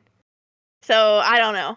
It's supposed to be like a tiny amount, literally like a tiniest amount. Apparently, it's like there's like and then you start doing it, and like, does it really even matter to put it in? Like, if I put in this tiny amount, or then I don't put in anything at all, like, does it really matter? Either way, the powder is still gonna make a thicker texture, so it really doesn't matter. I don't think that much. Most people are saying it doesn't really matter. Yeah. I just thought the Greek yogurt and the pudding mix was actually a pretty interesting idea. Yeah, so that's what. Well, so basically, like the one girl that actually, I guess, quote unquote, that I saw on TikTok created it because like a lot of people do it now. But I guess the one person that's like, I guess, is said to have created it, and they posted like a lot of posts about it and like different flavor combinations because people do it different ones. Like there's ones that like would make like, oh, this is how you make this flavor, fluffy yogurt, and like you do this like things and these protein powders and like whatever. But the girl that like really made it, like originally, she literally said it was because when she was in college or something, I think it was, is like. If she whatever like diet or like she's doing or like whatever she's doing, like I don't know how she does her like meals. She was like she didn't have money for like protein, like actual like meat, and then she was eating a lot of yogurt, and so then she started basically experimenting with her yogurt to make it more fun because she was eating so much yogurt because Greek yogurt I guess already has protein in it. It's very high in protein. And yes. and then she was like experimenting because obviously then she's just like, eating a bunch of Greek yogurt, and so she started experimenting and started adding like flavors and like her protein powders and stuff, and like. That's how she figured out like that it made this texture, I guess, that she liked, and then she just started making different flavors of like fluffy yogurt, basically. And it makes sense because like the thing about Greek yogurt, why it's so good, is that it's extremely undense, whatever the fuck undense. Like it has almost no calories, and it's super high in protein, so it's really good for like bulking and or it's really good for cutting and building muscle, but. If you're using it as a protein source and you're not using it as like a specifically to diet, then you can add in like sugar. Like you can add in things that might be higher, right? For the purposes of just making it more attractive. Because like Greek yogurt on its own, like let's be honest, it's fine, but it's not like pudding. Like it's not spectacular. It's kind of bitter. I love yogurt. I love Greek yogurt. I don't mind it, but it's still bitter. Like anyone who tells me Greek yogurt isn't bitter is a liar. Like it's sweet, but the sweet doesn't take away the bitter, right? It's the same thing with alcohol. Alcohol is bitter. It's like, oh, but this is Bailey's. This is cream alcohol. It's super sweet. And I was like, yeah, but it's still alcohol. It's still bitter. So, but if you can suppress enough of it by basically adding in an entire thing of yogurt or an entire thing of pudding into it, like I can see people enjoying it more because it might cut the bitter more.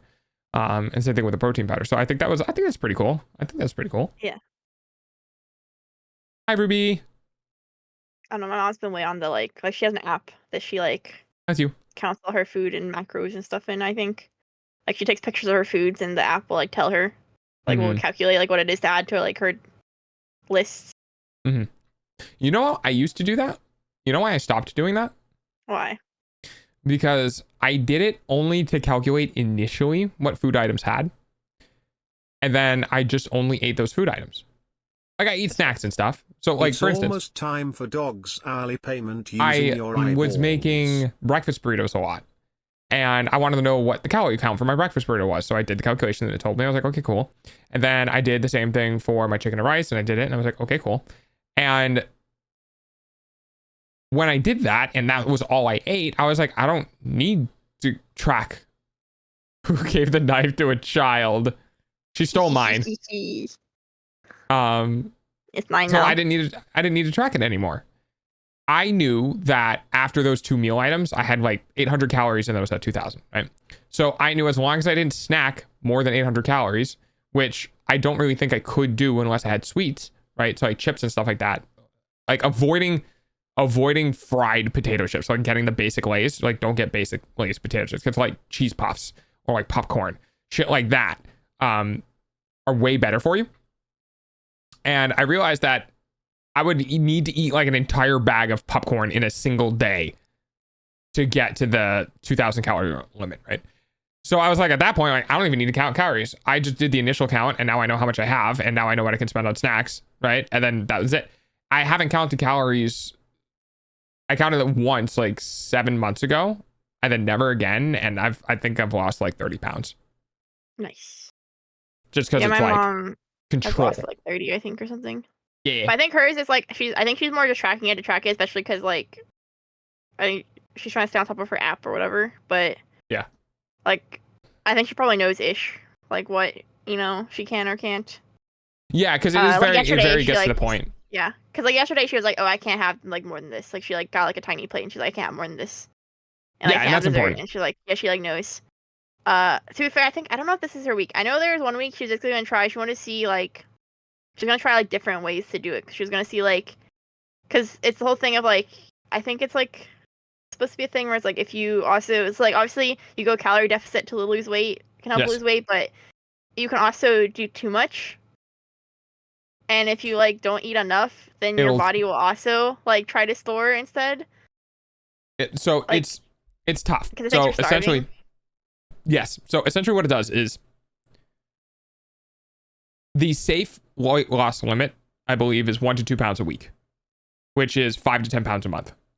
Anything more than that, yeah, it means that when you bounce off of it, when you begin to introduce more food, because you're going from a deficit to a normal to a non-deficit, like a normal amount, what ends up happening is it will change, I believe, and Jack can look this up if they want to know, but I believe what it does is it changes your metabolism permanently.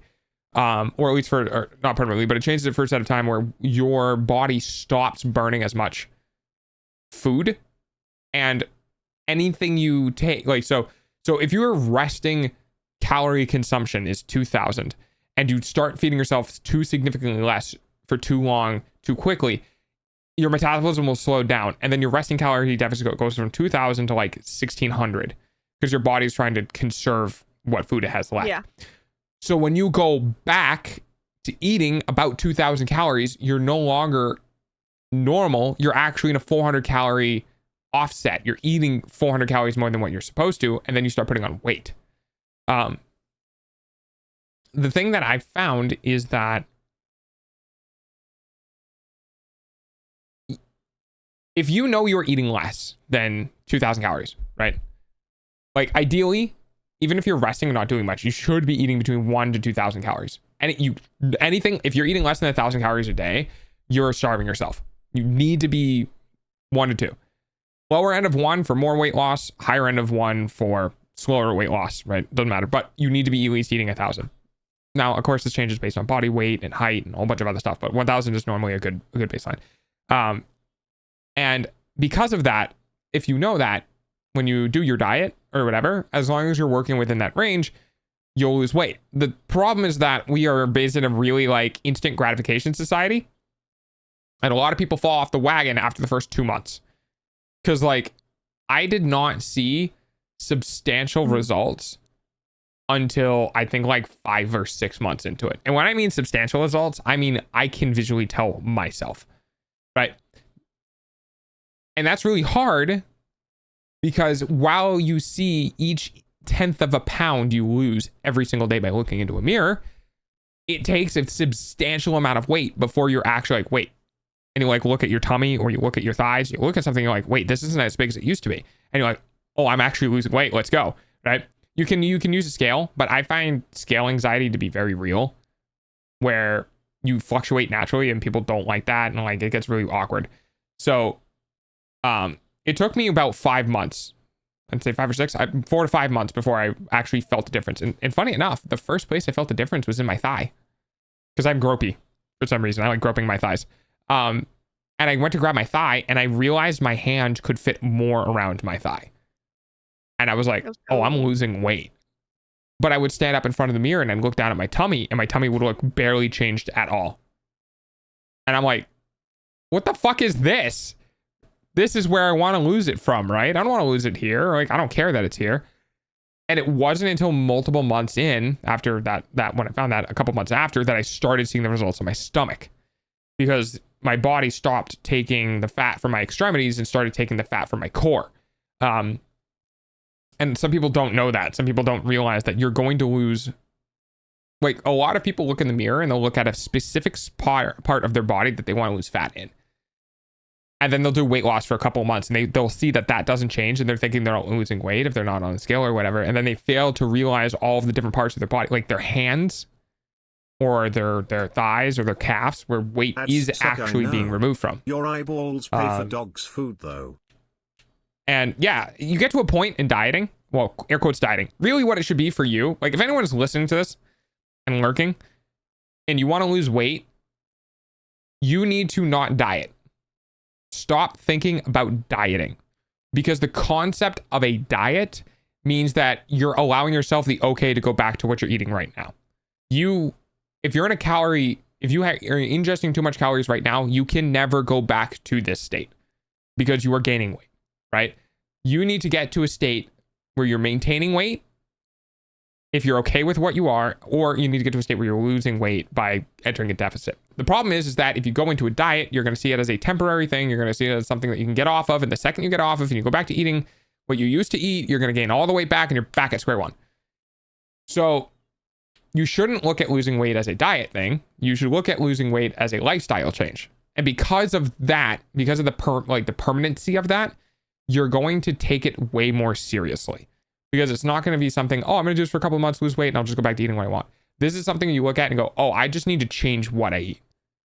Right? And then you look at the things that you eat, you look at the food that you eat, you look at the fast food or the soda or like whatever, and you'll start marking things down, and you'll be like, this has 800 calories, this has 300 calories, that's 400 calories, that's this, da, da, da, da, da, da, da. And then you'll start looking at like meal items and planning meal items and being like, wow, this entire bowl of food only has 500 calories. And then you look at a burger from McDonald's and it's 1,200 calories. You're going to go, fuck, that sucks. I could eat 2 full bowls of this and it will still be less than the one hamburger from here. And it's going to take a little bit to getting used to, but you'll get to the point in the diet, and this is where it gets really good, and you just got to get here. There's Hey, Plushy, have you ever heard of the terminology called sunk cost fallacy? No. Okay. Well, probably, but I might not have heard it like as that. Yep. Let me tell you what it is. So sunk cost fallacy means I have to keep playing the video game because I've put $800 into the video game. Jeez. Me with Valorant. Yeah. Actually like Valorant. But that is what a sunk cost fallacy is. And that is where some video game companies do. Now, here's the thing. You can actually use sunk cost fallacy on yourself. So when you make a lifestyle change and you begin to eat less, no, not eat less, eat better. Because you can eat the same amount you're eating right now, but you just need to eat better. When you start eating better and you begin to lose weight, okay, and you get 20 pounds down the line and you're like, I'm feeling good. And then you look at a hamburger, you're like, I don't want anything to do with this. Because what ends up happening is you have a sunk cost fallacy in yourself. And you're like, all of the work I just did, I will undo with that single fucking hamburger. And you actually will start avoiding high calorie foods just because you're like, I've put so much work to get here. I don't even want to fucking touch it. I don't want to go anywhere near it. I don't want anything to do with it. I'm happy with where I look right now. Get that heathen away from me. It's really funny because I had that happen the other day where my dad had snack items. He was in the cabin and he had like gummy bears and a couple of other things. And he's like, yeah, you can have some of this if you want. And I was looking at the gummy bears and I'm like, is it worth it though? Because if I do it now, I might do it again tomorrow and then the day after. Is it worth it? Yeah. Do I eat those? Oh fuck. I don't want to put these calories in my body because that means I have to suffer by eating the better food for longer, sort of thing. So what I ended up doing was I just ended up getting like one of the apple fritters, like it's like a Hostess. They're like come in squares and they're like glazed. And I ended up eating only one of those because those are like 200 and 220 calories or something like that. I'm like, I'm just gonna eat this. I'm gonna avoid the literal sugar bombs, the literal gelatin infused with sugar, and I'm going to eat the other thing that is also just basically infused with sugar but less. But yeah, so it's pretty funny because once you get into the diet, once you've gotten through or you start eating better, you essentially go, well, this is great. And if you are autistic, like I am, there is nothing more comfortable than knowing all of your meals are going to be like ready to go, right? So I have chicken and rice. I'll make like 10 chicken breasts at once. And then I'll put 3 of them in the fridge and like the rest in the freezer. And then every single day after stream, I get up, I walk to the kitchen, I either make rice or I take the rice out of the fridge, I put the chicken into it, I microwave it, I put barbecue sauce on it, and I eat it. And it's super dumb, super plain, and super like whatever, but it's low in calories, and I eat it every single day. And there is in it so much comfort of sitting in stream and being like, I have chicken and rice. I know I have chicken and rice. I always have chicken and rice, right? It's weirdly soothing. Like it's always there. Because the worst thing is like, oh, what do I make for food, right? What do I do for food? How do I plan the food? Because planning food sucks. I don't want to plan food. But if it's just like, buy 5 pounds of rice and 5 pounds of chicken, you now have food for the rest of the month. Congratulations. And it's like, yes, I never have to think about making food again. Yay. Chicken and rice is my comfort food. I eat it almost every day. So mine are chicken and rice or my stew. And the stew is actually even less calories than chicken and rice. Yes, ice cookers. Rice cookers are great. 100% recommend rice cookers because you just cook rice once. You make a huge amount of it. And then you just stick it in containers. You shove that bitch in the fridge. Who's the PNG? That's Plushy. Say hi, Plushy. Hi. It's Plushy. And then the other thing that I make, which I made last night, was I make a stew that has carrots, onions, very small bits of celery. Yes, I know you, Plushy. Small bits of celery, potatoes. Wait, hang on. Celery, carrots, mushrooms, potatoes, and onions. And I basically chop all that shit up super fine, and I chuck it in beef broth, and I add a pound of beef to it. And that's like 4 meals. And it's almost no calories. It's super calorie right because the only things in there, the beef is going to have calories and the potatoes are going to have calories. Everything else has basically nothing. You eat a bowl of that and it's like 250, 300 calories at most, and it's an entire meal. It's actually dangerous. Like I've gotten down the path of like, I can eat whole meals that have literally no calories in them. And my body is like, dude, I am so fucking hungry. And I'm like, delicious low calorie food. Which is the reason why if I go back onto like needing to maintain weight, I'm telling you guys right now, it shouldn't be all snacks because they're expensive, but I'm gonna eat a lot of snacks. I'm gonna let Plushy buy me the Welch's fruit snacks again. I miss you buying me the fruit snacks. It was really cool. I liked like the once a month or like once every couple of like weeks to like, you know, 4 weeks to 5 or 6 weeks where Plushy just comes in and it's like ding and there's like $9 and it's just like a pound of fruit snacks and I'm like, yeah, let's go. Fruit snacks. Fruit snacks. Fruit snacks. Fruit snacks. There's this wrap place near my work I go to sometimes that does these really good wraps. They're legit lettuce, tomato, red onion, and chicken goujon, and it's so good. Yeah, and wraps are really good because bread is not really, this is funny, it's not really calorie efficient. Bread is really calorie inefficient. Wraps are really calorie efficient because you use a wrap, right? It's a wrap, but the calories are used in a more structural and bigger structure, right? So a 200 calorie wrap is probably a single slice of bread. So like wraps are really, really good for that. Oh, Plushy. Mm-hmm. I didn't tell you. This time around, I changed the recipe slightly for the stew. Stew? Yeah. So instead of doing what I said, I took an onion, and I actually caramelized it. Yummy. I love onion. I like sweet. Oh, yeah. I like onion. Onion's such a good staple food. Yeah, Just the onion, like raw onion. Oh my goodness, Plushy. So I caramelized the onion and then added that onion. Yes, thank you, chat. Thank you. I caramelized the onion and I added it to the stew that way. So I'm hoping that the flavor profile of the onions are more pungent, because my problem is that honestly, it's not oniony enough. I want more onion flavor, but I put in an onion the size of my fucking fist. And I'm like, can I get the onion flavor now? More, please. What if I just eat the onion like an apple? It's a really inefficient use of an onion, Plushy. Oh no, it'll in my tummy. No. As long as I don't have to smell you. You can do it over there. Stay over there. I can brush my teeth. You're gonna brush your teeth immediately after eating an onion? I can. Okay. That's why I have the emergency toothbrushes. Then maybe. No, it's very efficient. No, because you can use the onion in other meals.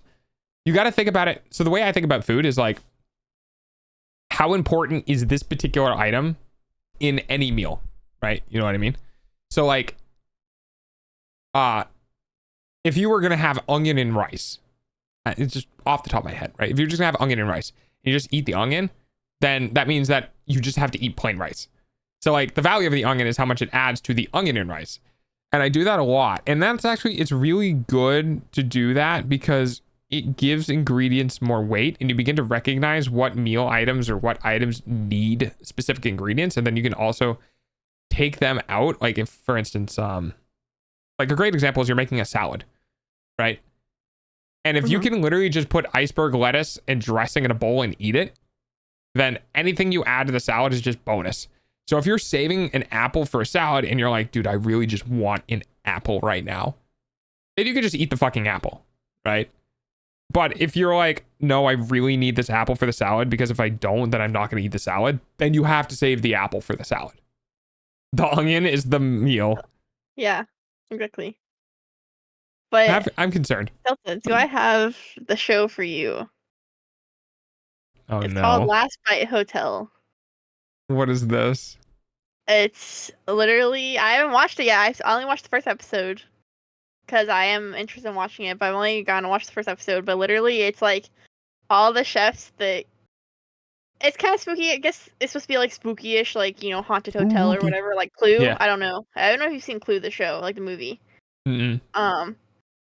But like mystery, like whatever. But anyway, all the chefs that are like competing, they were only allowed to bring 13 ingredients that has to last them the whole time they're there. Although I do think there's like silly ways if like someone gets eliminated and like some people can get some of their ingredients. Oh, okay. But like you only have like 13 ingredients, and so you really have to think about how you're using all your ingredients because you have to last until the end of the competition if you don't get eliminated. Oh, so the ingredients are what you use to present dishes? And yeah, also like feed you yourself, have nothing else. Like there's literally nothing else. Well, okay, so they said that you can find stuff around the kitchen, but basically, like for all your dishes you're gonna make the whole time you're there, it's whatever you have to make out of the 13 ingredients you brought. So you really have to stretch your ingredients and like also use like all the parts or like whatever, like do what you have to do. That's kind of cool. So I'd be like flour, sugar, like salt. Like the first episode I watched, like the first episode I watched, basically they were like there was also a like thing of like seasonings that was next to like the stove or something. Like there's like a thing of seasonings that anyone could have used that wasn't like someone's specific ingredient they brought, but no one really noticed because they were all like frazzled and like running around trying to figure out. Of course, and like there was one guy that was like prepping a bunch of ingredients ahead of time. Like he was prepping ingredients for future dishes. Oh, smart. Okay. Yeah, like while he was doing their one dish, because he's like, I can do this easy. So like he was prepping like future stuff basically to have ready for like future dishes. So like they were doing all kinds of stuff, so no one really noticed their seasonings. There was one girl that brought like literally because like that's like the thing. It's like everything. I think literally everything has to come from like what you brought, unless you find something in the kitchen. Like there could be stuff, but it's like not guaranteed. So there's one girl that literally brought like basically a seasoning mix that had like a bunch of different seasonings she could take out if she needed to. Like it was like a mix, so it was like all together. But it's like one of those of like, well, if I really need this like star anise, I could just take some out of this seasoning mix. So I technically have like a bunch of seasonings, like different like seasonings. Yeah, you can only bring this many items. Well, here's my jar of grain. And it has like rice and pasta and like all of the other things that if you just took them individually. Yeah. I'm not sure, like, that might be work. I know for hers, it was really like the seasoning mix was really like, it was like in a package. Like, it was up, like, sold as this seasoning mix. So I don't know. Oh, yeah. I wonder if that's the rules. Like, you have to be able to buy it. Okay. Yeah. So I don't know if you could have brought a jar with all that stuff, but I do know, like, the girl, it's like she brought, it's just like, it was like, it's like one of those ones that's used often in cooking. So, like, they just had a pre-made of, like, the seasoning. But if you actually, like, look at it, it's the individual components. You have, like, 5 different seasonings if you take it apart. If you, like, unmix the mix. If you unmix the mix. That's so funny. And, like, stuff like that, yeah. Okay. So, yeah. That sounds interesting. God, I'm thinking about, like, what I would bring. Like, flour, immediately. Probably flour and cornstarch. Cornstarch is good for thickening, but it can also be used for breading. Flour, if I just need to make my own bread or pasta. Egg. Onion, a seasoning mix, because like garlic powder and thyme and stuff like that. Tomatoes, yeah, that's a really interesting one. I think I'm too autistic ADHD for this. I think I would get like choice paralysis and also trying to be perfectionism from the tism of just being like I need to do all the things, right? oh God, that would suck so much. I'd have to figure out literally every meal I was going to make there.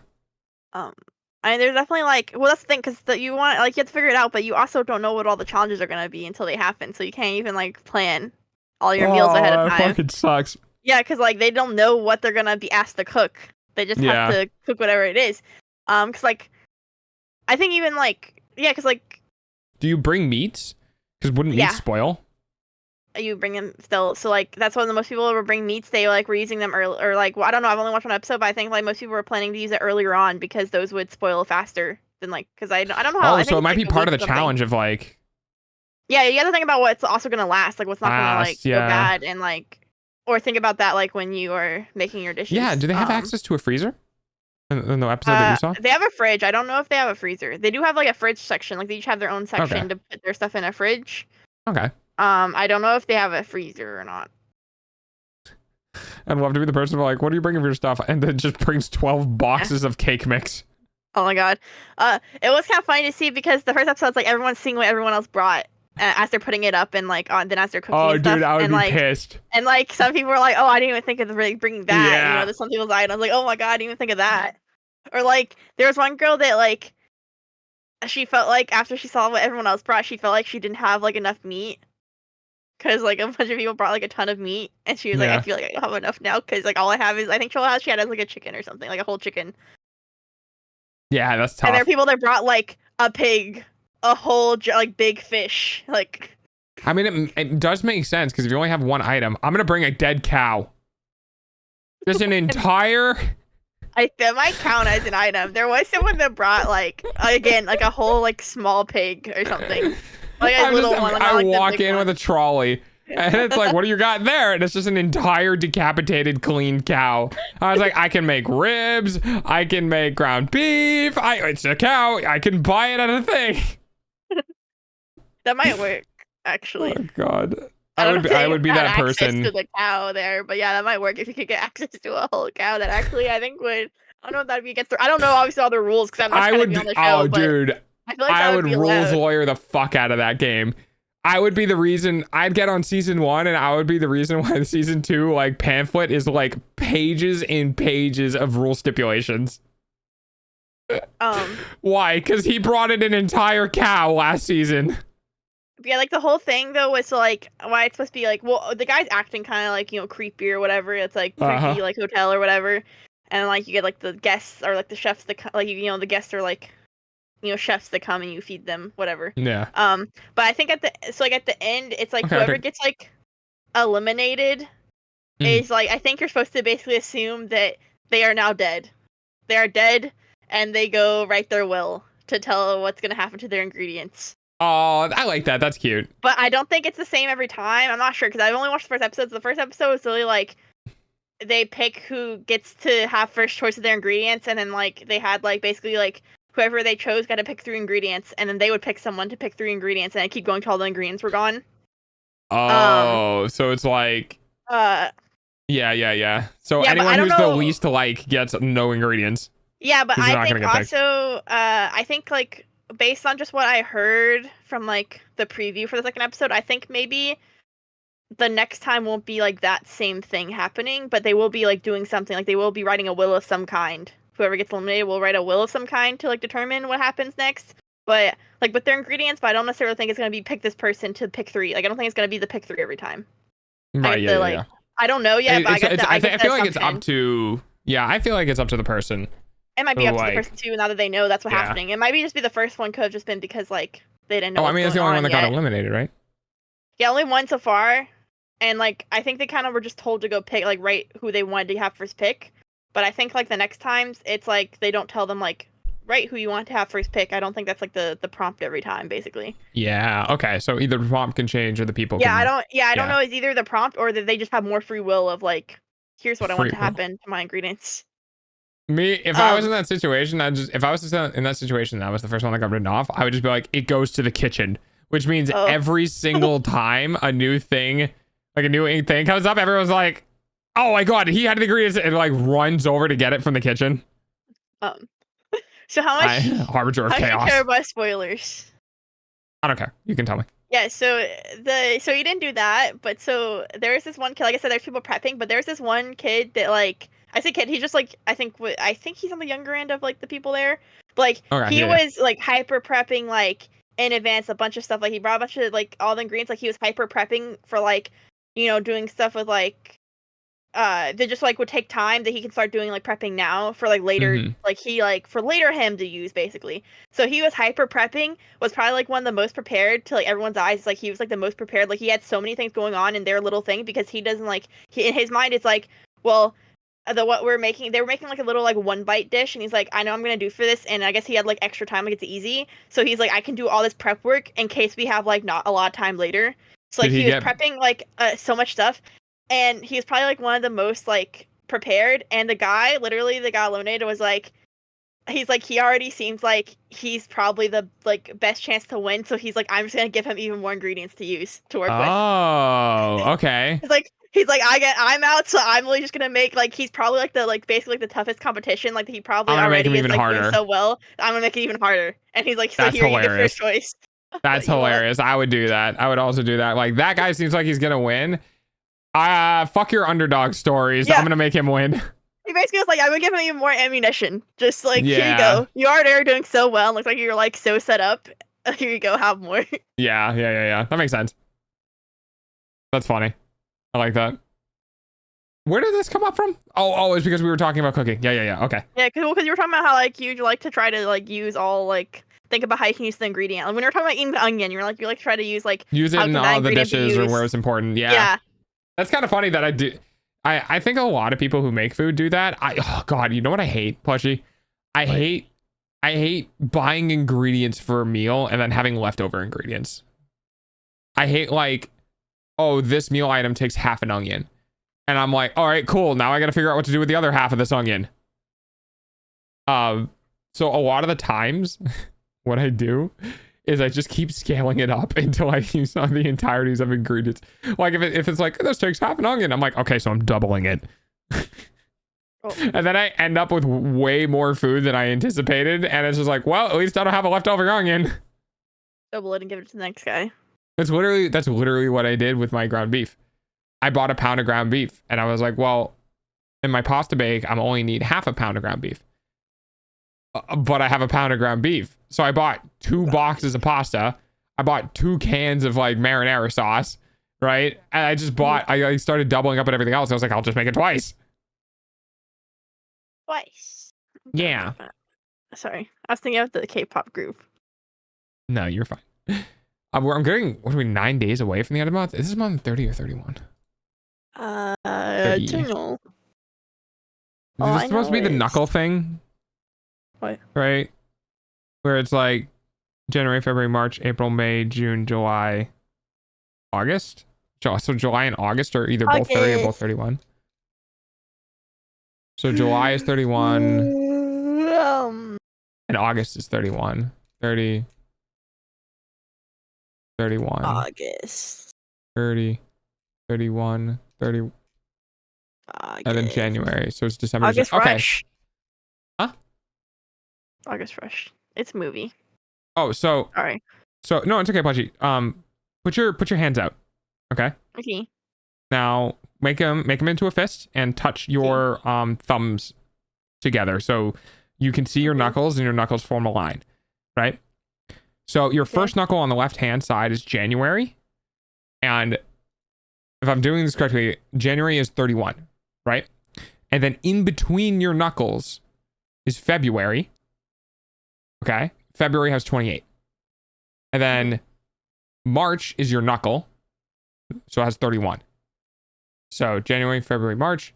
April is in between the knuckles, so it's not 31. May is a knuckle, so it has 31. And I'm kind of like going through at the same time. And essentially, right, you get to the point where you're knuckle and then valley, knuckle, valley, knuckle, valley, knuckle. And then when you go to your next hand, it's immediately another knuckle. That is how you know which month has the 31 days back to back. So January, February, March, April, May, June, July is the last knuckle on the hand. Then July, August is another knuckle. So July and August have 31 and 31. And then after August is September, which is 30, October, which is 31, November, which is 30, and then December, which is 31. Then you start over back in June, you start back over in January, which is 31 again on the very first knuckle. So that's how you can actually determine whether or not the month you're currently in has 31 days or 30 days. I see. And I remember some kid doing that years and years and years and years ago. And I was like, oh, that's cool. And then I never looked into it. And then I tried making it up for myself. And I'm like, oh, okay. So if you ever want to know if the end of the month is 30 or 31 days, you can use that technique and not have to look it up. And you'll know. Let's go. Yeah. Dog teaches. Yeah. Dog teaches dog. Dog teaches dog. Dog to dog communication. Yes.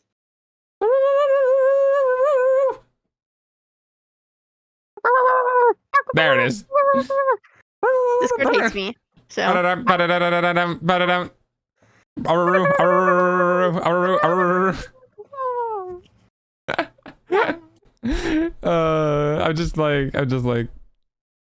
just picturing fucking dog Morse code, except instead of the beeps, it's Aru. It's just one Aru.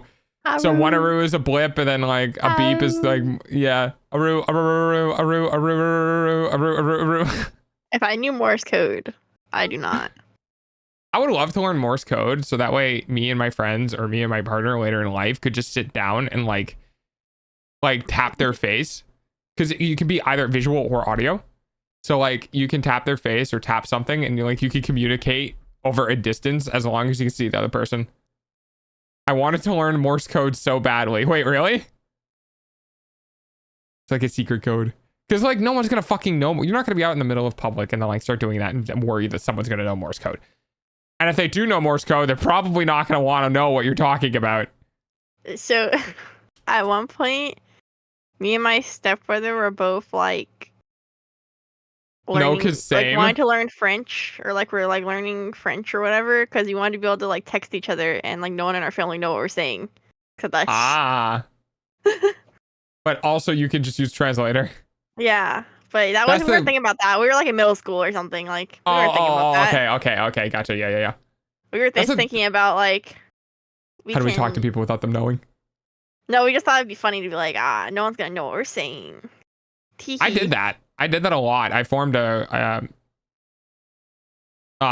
it was, I think the first cryptographic thing I did was a shifted letters, which is like, I think it was like an 8 shift forward or something like that, where A goes A, then B, C, D, E. So A would be F, right? So if you were gonna do like I don't know, like Apple, like it would start with F, and then you would go find the P, and then you move 8, and then you like so forth and so on. So you'd have an encoded language or whatever. And me and my buddy like used it for a little bit, and then we were both like, dude, this sucks to write it. It's like, haha, funny. And then we both are like, yeah, I don't want to do this anymore. I hate this game, but I love it so much. Help. I'm not helping you. I'm not helping you. You're the one playing League. You got to figure that shit out on your own.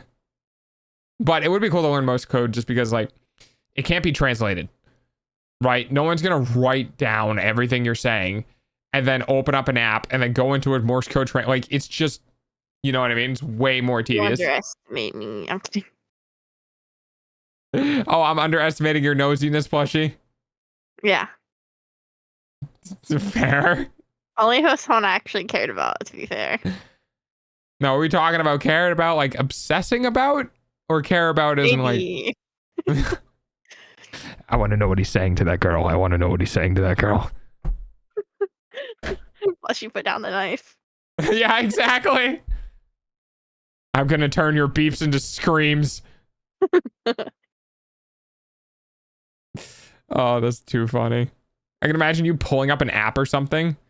And then like an app that has like the same thing. So like you push the button, right? So you can just like do it under the table and you like hit the button, like mimicking what they're doing and just be like no. I space W A N T T O L E A V. What? I learned how to write in Dwarvish in elementary school. Oh, that's fun. Big damage numbers go per. I do want big numbers. Oh, Plushy, are you a fan of really fast small numbers or really slow big numbers? What do you mean? Or like damage in like video games, for example. Yeah, but like I don't. So you're playing a game and you're damaging something. Yes. Would you prefer to use something that damages that does a lot of little numbers or a little of big numbers? It would just depend on the game, I guess. So it's more gameplay. Yeah. So okay, so for an example, that like, have you seen me play Monster Hunter? So like, there's a slow lumbering weapon that's the greatsword that's kind of like tedious and tough to use, but if you can make it connect, it does big damage. And then there's like the dual blades, which are really, really fast and like really, really mobile, and it does 1,000 paper cuts. So it does like a lot of little damage. So like, how about that? And what about that example? I mean, like I would do the dual blades, but also I love dual blades. Like you can't not get me to not do dual blades on game. I haven't played Monster Hunter, but I used to play Vermintide 2 and dual blades. I love dual blades. Dual blades are like my favorite weapon. You can't not have. You will never not see me using dual blades. Is it because it's two knives, Plushy? Maybe. I don't know. Just something about the two small knives. This is literally Plushy like I have one knife, but what about second knife? Yeah.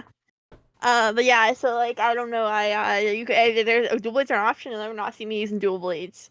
Yeah. But then to like in like other games like FPS games, I like snipers. So. Oh yeah, which a big number. Yeah. Yeah, so like it really just depends on the game and like gameplay. Fair. I like dual blades. Greatsword gives me dopamine. Yeah, that makes sense. Big numbers, but if it's too slow, then no.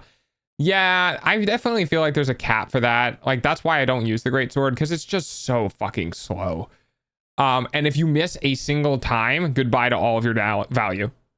Like, yeah, that's one of the reasons why I started using switch axe more, because it has an ability that is basically like a greatsword hit, which does like it hits and does 1,400 damage, which a greatsword I think does like 1,700 damage. And to put it in perspective, a single hit from dual blades does like 23 damage. So it does a fuck ton of damage, but if you whiff it, you lose 1,400 damage. You need to recover and go back and keep attacking it, right? But versus dual blades, you are literally just humping the leg of the monster for the entire game, stabbing it. Like you're not doing anything big, you're not doing anything flashy. You're just whittling down HP very quickly for like a longer period of time versus like other things like the greatsword where it's like literally nothing is happening and then a giant chunk gets removed. So if you miss that giant chunk removal, you get 0 progress. So I like the dual blades because you can do that. Like you will always be doing damage. But I also like big numbers too. I don't know. Yeah. Big knife. But I also like the lance because curse you, bail. And tank him and he can't. Yeah, I want to try the knife out. Or knife, Jesus Christ. I want to try the lance out. I just looked over at Plushy holding a knife and my brain went knife. Yeah, you want to try knife? You try knife. I try knives. Plushy, would you give me your knife so I can stab things? Yeah, step. Can we share the knife? We can do it together. Yeah, step. Yes. Step. I'm imagining this psychotic couple, like a horror couple, where they're both holding onto the knife and they're like doing like a wedding cake like cut, except instead of a wedding cake, it's just a human body. Let's go. You two stress me out. Oh yeah, Neva doesn't like knives. Oh, I'm sorry. It's a hypothetical knife. I think knives are cool. I don't really like play with Plushy, knives. what do you IRL. have? A knife. No! Yeah. Overthinker's when a message feels a bit off. I've seen this. I mean, yeah. Me. Let's go. I get a pass. I was like, I could bite. I could be biting instead. Plushy gets a pass But because then Delta cute, would but have you... to move me. What's wrong with me? Or I'd be biting air. Why don't I get a pass? You're not as cute as me.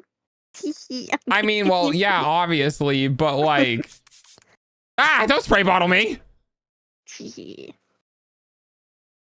Why don't I get a pass? What's wrong with me? Why can't I have knives? Because you're dog, you're not puppy. Yeah, so I'm like Sif. I get a great sword, right?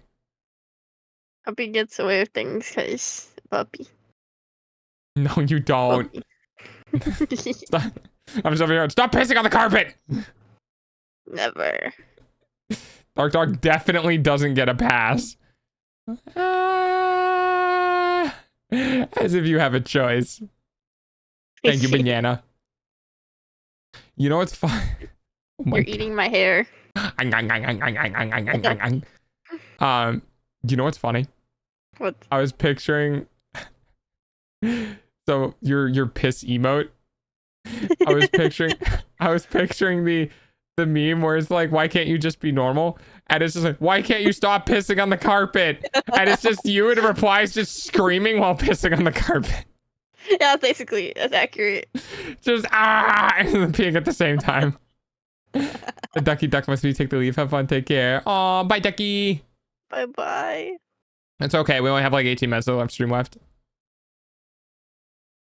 I'm glad my community could play games together. That makes me happy. Did they have to make it such a vibrant shade of yellow? Yes. Oh my god. I mean, I'm gonna take that emote, steal it, and then make it red. And I'm gonna rename it to Shark Week. Oh, same period. Yeah. We won 2 out of 3 games, and I got to be carried. Let's go. So you want to know something funny? When Plushy, when you and I play together, I feel like I carry games, but I only feel like I can carry games because it got enabled by your support line. Let's go. Because like we've played Overwatch together, and I think I had you on Mercy or something. Wasn't that the Mercy like the Mercy Lucio thing? Yeah. Oh my god, that was so fucking funny. They literally couldn't kill me. They actually couldn't kill us, and then we're like, oh, I gotta shoot the Mercy, and then you would just fly behind cover, and then I'd like go at them and shoot them in the face. Yeah, oh, it was so funny. It was so fun. Our team was just dying, like everyone else was dying because they had literally no heals, but we could run around and just troll the whole fucking log. So funny, dude. It was so good.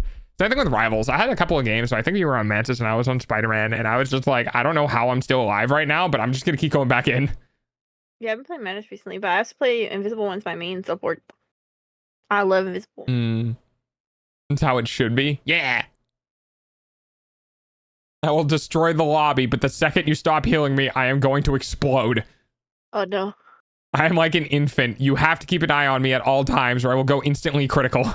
Yeah, I think that happened before. I was like, oh, this other person's like critical. I need to go heal them. And then I turn around and you're dead. I'm like, what happened? Yeah, I remember that. I was like, Plushy, no, why didn't you heal me? And you're like, I tried. There's somebody else that was hurt. I think I remember the map too. Wasn't it the spider map, like the spider bot one? It might have been. I don't remember. Yeah, I think I remember the map. I looked away for 2 seconds. And you're dead. The rest of the world can die, but you, no. Yeah. Yeah, you gotta get that obsessive support. You gotta get that support that will just be like attached to your legs the entire game. And I do really. My issue. Sorry. No, you're good. What's your issue? I was like, my issue is that I'm too competitive as a support player. Yes. So like, I can't pocket people because I'm like, I need everyone. I need to be like a good support to everyone. I need to like do good and not just good for the one person. As much as I want to, like as much as I like want to, I can't. Like my brain, there's I just a can't. priority system of like, oh no, because like if the other DPS is doing better, it's like, sorry, dude. Well, it's not even like that. Like I will I will pocket the person I'm like playing with or whatever to an extent, but it's like I'm going to heal everyone as much as like I'm going to heal everyone and like as like I am, but then when I'm like have a free moment, then I will pocket this person. Yeah. And then otherwise I'm just being like a normal healer for everyone. Like and like, but my issue is because like either so bad, cause even like playing Mercy or whatever, where it's like so bad where I just want to like pocket like whoever. But I'm like my brain, I can't do it because I'm like, oh my god, that person's dying. I can't let that die. Here. I can't do this. Support ego gets so strong too. I keep them alive, so I better get hyped up. Oh, dude, Plushy knows. I'm a support petter. Like, I think unless you bully me, like when you're on the enemy team, and I murdered you, and you kept murdering me.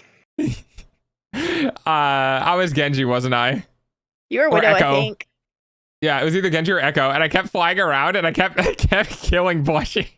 I think you were Widow when we first started, and then I killed you, and then you switched. Yeah, that makes sense. Because you killed me, and I was like, I'm not letting this one fly. I don't care that you killed me once. Get the fuck over here. I was trying to fly away, and I couldn't. Yeah. Sometimes I could, but not all times. I literally just ignored the entire team other than Plushy and just tried killing Plushy the entire match. And then Plushy came into chat and was like, hi. And it was really funny because I'm pretty sure during the match, I was being really friendly towards you on stream. Because I was killing you a bunch, but I was like giggling about it. I was like, I'm gonna go get the Plushy. I'm gonna get Plushy again. Here we go. Like, I wasn't like being toxic about it. It was like, I was just really fun. And then I saw you pop into stream out of the game and I was like, oh, it's Plushy. I'm sorry. I was chasing you down. I just really like Mercy players. Like, I was just really hunting Mercy players. And then the rest is history. Dog crime. Yeah, dog on dog crime. Heels get yoinked the moment they're toxic, as they should be. I can't do that either. Like, you say it's like how it should be, but like, I can't do that. Yeah, in my brain, I can't just not be I can't just be you're too good girl coded. Yeah, I can't just be like, I have to just do my job as a healer. It doesn't matter. Yeah. Like, what else? Other factors? There's other factors. I have to be a good healer. Yeah, good healer coded. There you go. Yeah, no, I always hype up my supports. I always hype up my supports because I started playing. I'm too toxic. Oh yeah, Neva. Oh, because oh yeah, I get it. Okay. So I only started playing Overwatch because one of my buddies wanted to play, and I was like, yeah, I'm like, okay, maybe. And then I played with them. And I started making friends, and for some reason, I collect Mercy players. Because I wonder why. Because Mercy is a really personal character because she can only help one person at a time. So whenever I felt like I got picked to be helped, I was like, hee, I'm being helped. It's me, right? I was being a bit of a pick-me dog. But I really enjoyed playing with Mercy players. And some Mercy players were like really, really good. Like really good. And I started getting used to playing with a pocket. And that is how I started getting really like oppressively good, was because I was making plays based on the fact that I knew the heal per second of the beam that was attached to me, and I could make super aggressive plays. Here's the problem. Eventually, as I began to stop playing the game, all of those little pockets that I had between friends disappeared. And I started doing really, really bad because I got really, really bad habits because I was so used to having Mercy players on my team that would top me off. So I'd disengage for a second or two and then immediately re-engage because I'm used to disengaging while having a beam attached to me and then immediately re-engaging. So I learned the hard way that I do, and I had to like learn how to play differently, and I learned how to play differently. And then whenever I get a support, I go back into the other mode and I just fucking roll sometimes. Sometimes I get rolled because I'm too used to the other play style now. So it's like a weird, like in between thing. But sometimes I absolutely roll and I gas my support up hardcore, because I want them to keep pocketing me, but also because playing support is a really thankless job. And if I want them to do better, I gotta be like, yo, that was really good. Thanks for keeping me alive, Kiri. Or I couldn't have done that without Kusune Rush. Or thanks for Blue Beam, or like whatever, to kind of like get them to be like, oh, they know I'm doing things. Like, because a lot of support players, because they're just in the backline, they don't really feel like they're being useful to whatever degree. Like, they just feel like they're being taken advantage of or taken granted of. So a lot of the times I like to gas up my supports because I want you to know, right, that you're actually impacting the team. Especially, my favorite time to do that is the time where you're running away, getting shot at, and the other support is keeping you alive while you're running away. And I'm just like, thank you, I would have died. Oh yeah, getting mass pinged after keeping them alive feels so good. I don't even need words. Yeah, I'm always in text chat. I'm always like, thank you, Mercy, and like all caps and shit. I think you've gotten that too, Plushy, right? I do it a little bit less with you because like I know you, but I'm pretty sure I'm in a couple of games where I've just been like, thank you. Yeah. I'm like, I would have died. Plushy, help. I know I definitely... I don't know, we haven't played in a while specifically, but I know there's definitely people that I played with both on just like... Not Valorant as much, because Valorant there's healers, but it's not as much. Like, healing doesn't do as much necessarily. Yeah. It does and doesn't. It's just weird because obviously, like, people, when you die, you're dead and like blah blah. Like in Overwatch and Marvel, where they're like, I got spoiled playing with you, and now my healers aren't as good when I don't like solo queue or don't play with you. I'm like, oopsies. If I'm playing like co-support, or if I'm playing DPS. Huh? Okay, hang on. Say that again, because I think I got something mixed up in my brain. Oh, I said I definitely have played with people like. Oh, yeah. Okay, I see. Yeah, so they're telling you like, about yes. Yeah, they're like, I got spoiled playing with you, like as healer, and now when I don't play with you or play with like a solo queue or like just like don't play with you, like they don't have like a dedicated supports healer or something. It's like it's a very like, I got spoiled, now it's so bad. And I'm like, oopsies. Yeah, it's tough because like supports are in Rivals and Overwatch, supports are where honestly a lot of new people go. Yeah, because it's like now I'm just. You don't do damage and you don't be on the front lines as tank. It's the most like, I don't need, like, people don't have to reserve me. I can be bad at the game. But a good support player is like, honestly, can be a game changer. Because a good support player can keep their bad DPS alive long enough for their bad DPS to do enough damage to the enemy DPS because the enemy has bad supports. Right, so in the instance of like a good DPS versus a bad DPS, right? The good DPS can always kill the bad DPS. But a good DPS versus a bad DPS and a good support can't kill the bad DPS, and all the bad DPS needs to do is damage the good DPS enough to like then kill them, right? So that changes. The problem is that a bad support player doesn't provide enough value to the good DPS to keep them up. So a good support player can be the difference of keeping that one dude alive long enough for them to get their ult and then flip the game. So if you have a bad support player and you're at 98% of your ult and you're trying to back off and you're like, I need healing, look fucking up, Invisible Woman. Seriously, get your eyes off the tank. They're at like 3/4 health. And then you die. Then you have a higher potential of like losing that point. But yeah, Plushy's good at support. Plushy spoils me too. Sometimes. Yeah. But the thing is like you can't heal stupid. No one can heal stupid. So like it doesn't matter how good you are if I'm LOSing you the entire time. I can sometimes. It depends. I can get a little silly, but I'm also playing Invisible One when I'm playing seriously. Yeah. And I can do a little bit sometimes, but then it just kind of depends on the situation. And honestly, Rocket, I've found, is probably the most consistent support. And it's literally only because you can bounce his balls off of walls. So you almost never get LOS'd. Yeah, we can bounce Cloak and Dagger too. Yeah, but it's a bit harder because I think it's only one bounce.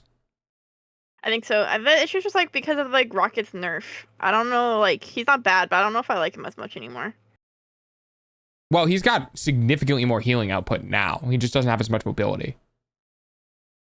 No, his didn't they slow his heal orbs? So the changes that they had they stopped to slow as much when they're healing people now. Like they don't slow as much now. He has a direct hit now. So if he hits you with the orb, it instantly heals 50 HP.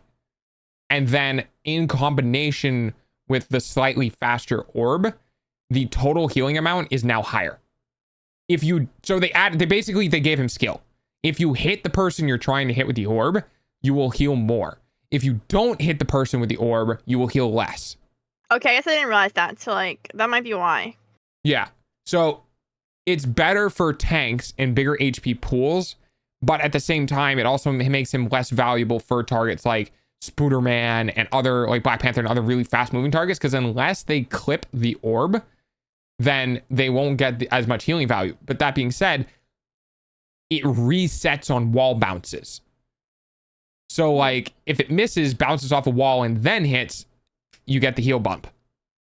And that's what makes him really oppressive right now, is especially in maps like one of those Hydra maps where you respawn and you can shoot the wall to the train. That map in particular is really good for Rocket because he can just spam the choke and hit people constantly. So like he got side graded, but his ult got buffed.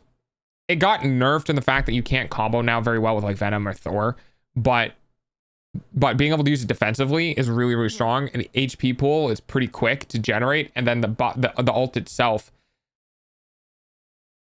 it's gonna go downhill real fast.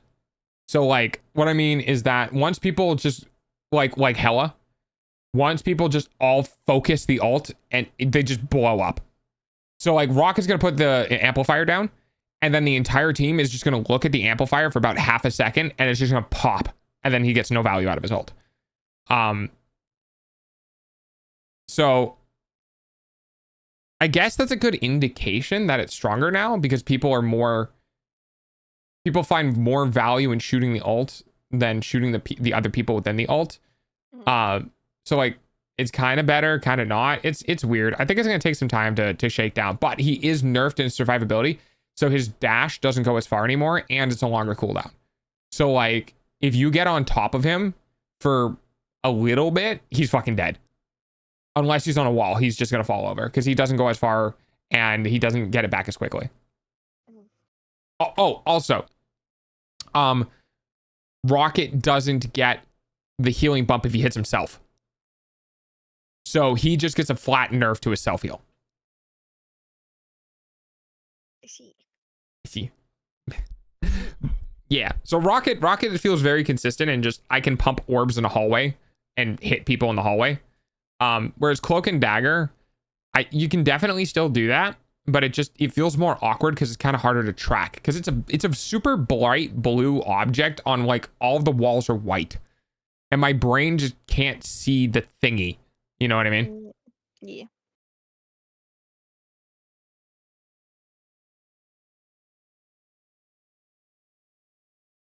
Oh, did you climb after the reset?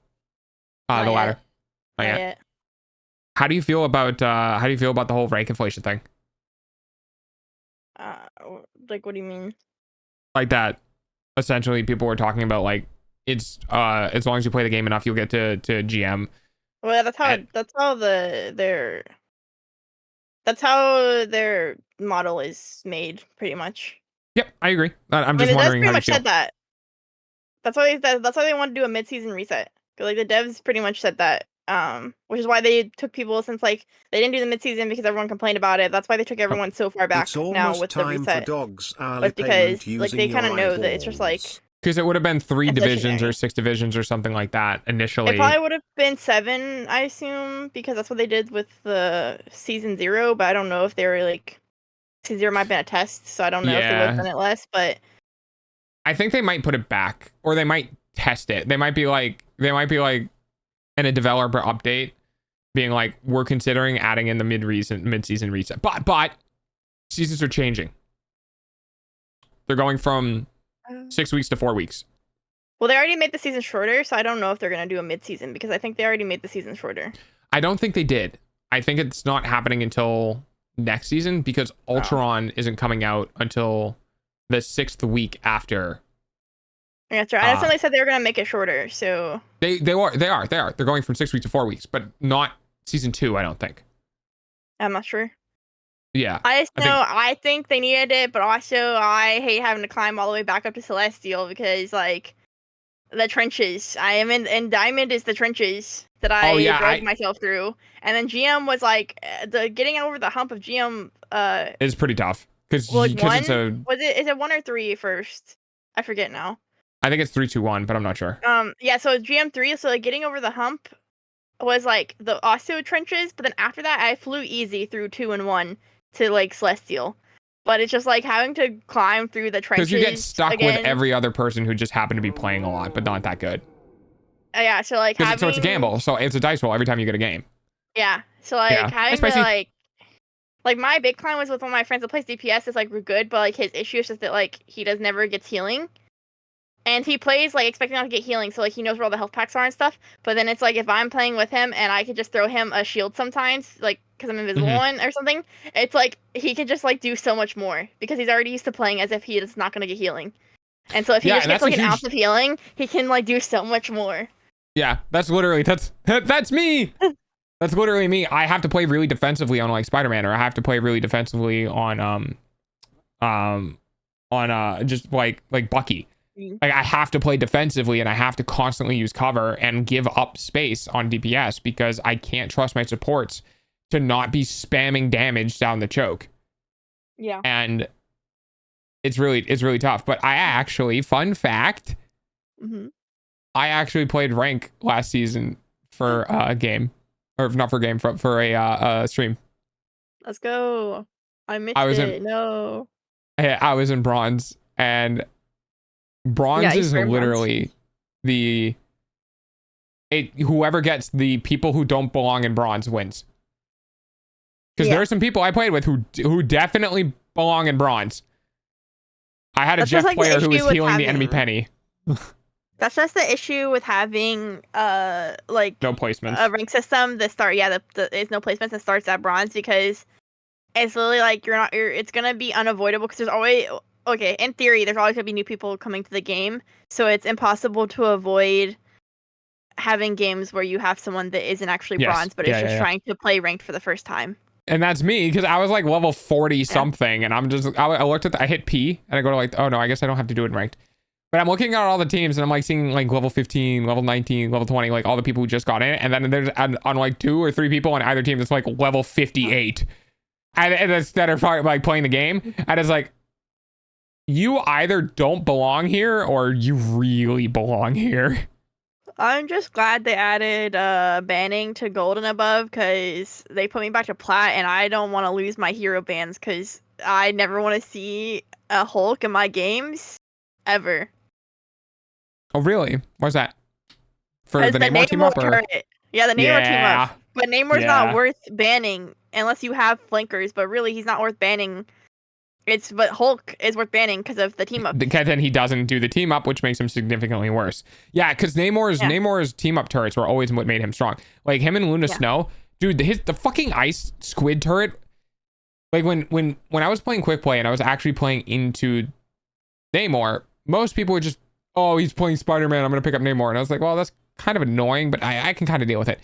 The second it's like somebody who knows Namor and they pick Namor and they have a Luna Snow and they put the ice turret up, I just can't fucking do anything. Like I peek for a couple of seconds, I get shot by 3 squids and I'm already lost almost half of my health. And I'm just like, all right, I guess I don't get to play the game anymore. Time to go play Bucky. Like, but yeah, I played rank. I bullied I bullied an entire team to leave. And then the next game we had, dude, I legitimately feel like I had Celestial on the other team. Like I'm normally a pretty good gauge. I think I'm probably a GM player, not a Celestial player. Like I'm not that good. I don't play games that much. I don't have the reaction time I used to have when I was younger. So I'm not gonna be like, I'm not top 500 anymore. Not like I used to be. And I'm probably not even Celestial, but I could hang with GM players pretty frequently. And these two were good. Like they're like Star-Lord owning the entire lobby, Bucky owning the entire lobby. Good. Either that or they were soft locking, one or the other. It didn't feel like it. I was watching their kill cams. They just had like good positioning, good ability usage, stuff like that. And they were, dude, they ended the game 40 and something. It was like 40-3 or whatever. And my team like just absolutely got trashed. Suck, I know. And I'm just sitting Your here like, eyeballs pay for dogs food though. Yeah, if you're a good player and you want to go fuck around in bronze and beat up kids in bronze, like, yeah, you kind of can, but so can't everyone else. So like, you don't really get to do that because you're just going to run into other people who are also trying to beat up people in bronze, which completely removes the quote unquote point of not having a placement system.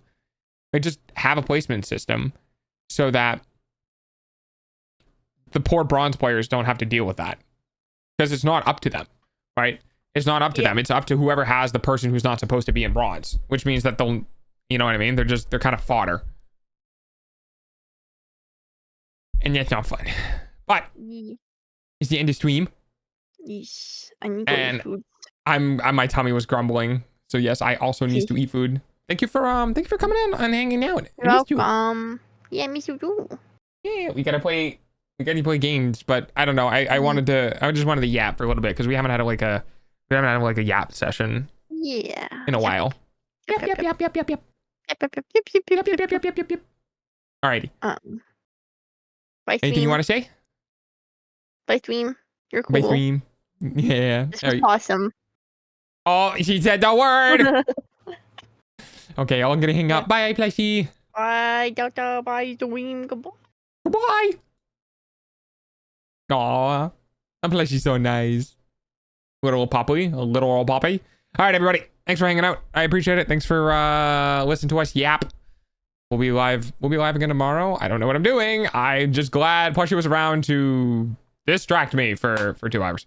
But yeah, so I'm gonna head off. Thanks you guys for hanging out. I appreciate it. Thank you for lurking. If you are lurking right now or you can hear me, I appreciate you. I swear. I know you're there. I see you. I'm in your walls. But yeah, I'm gonna head off.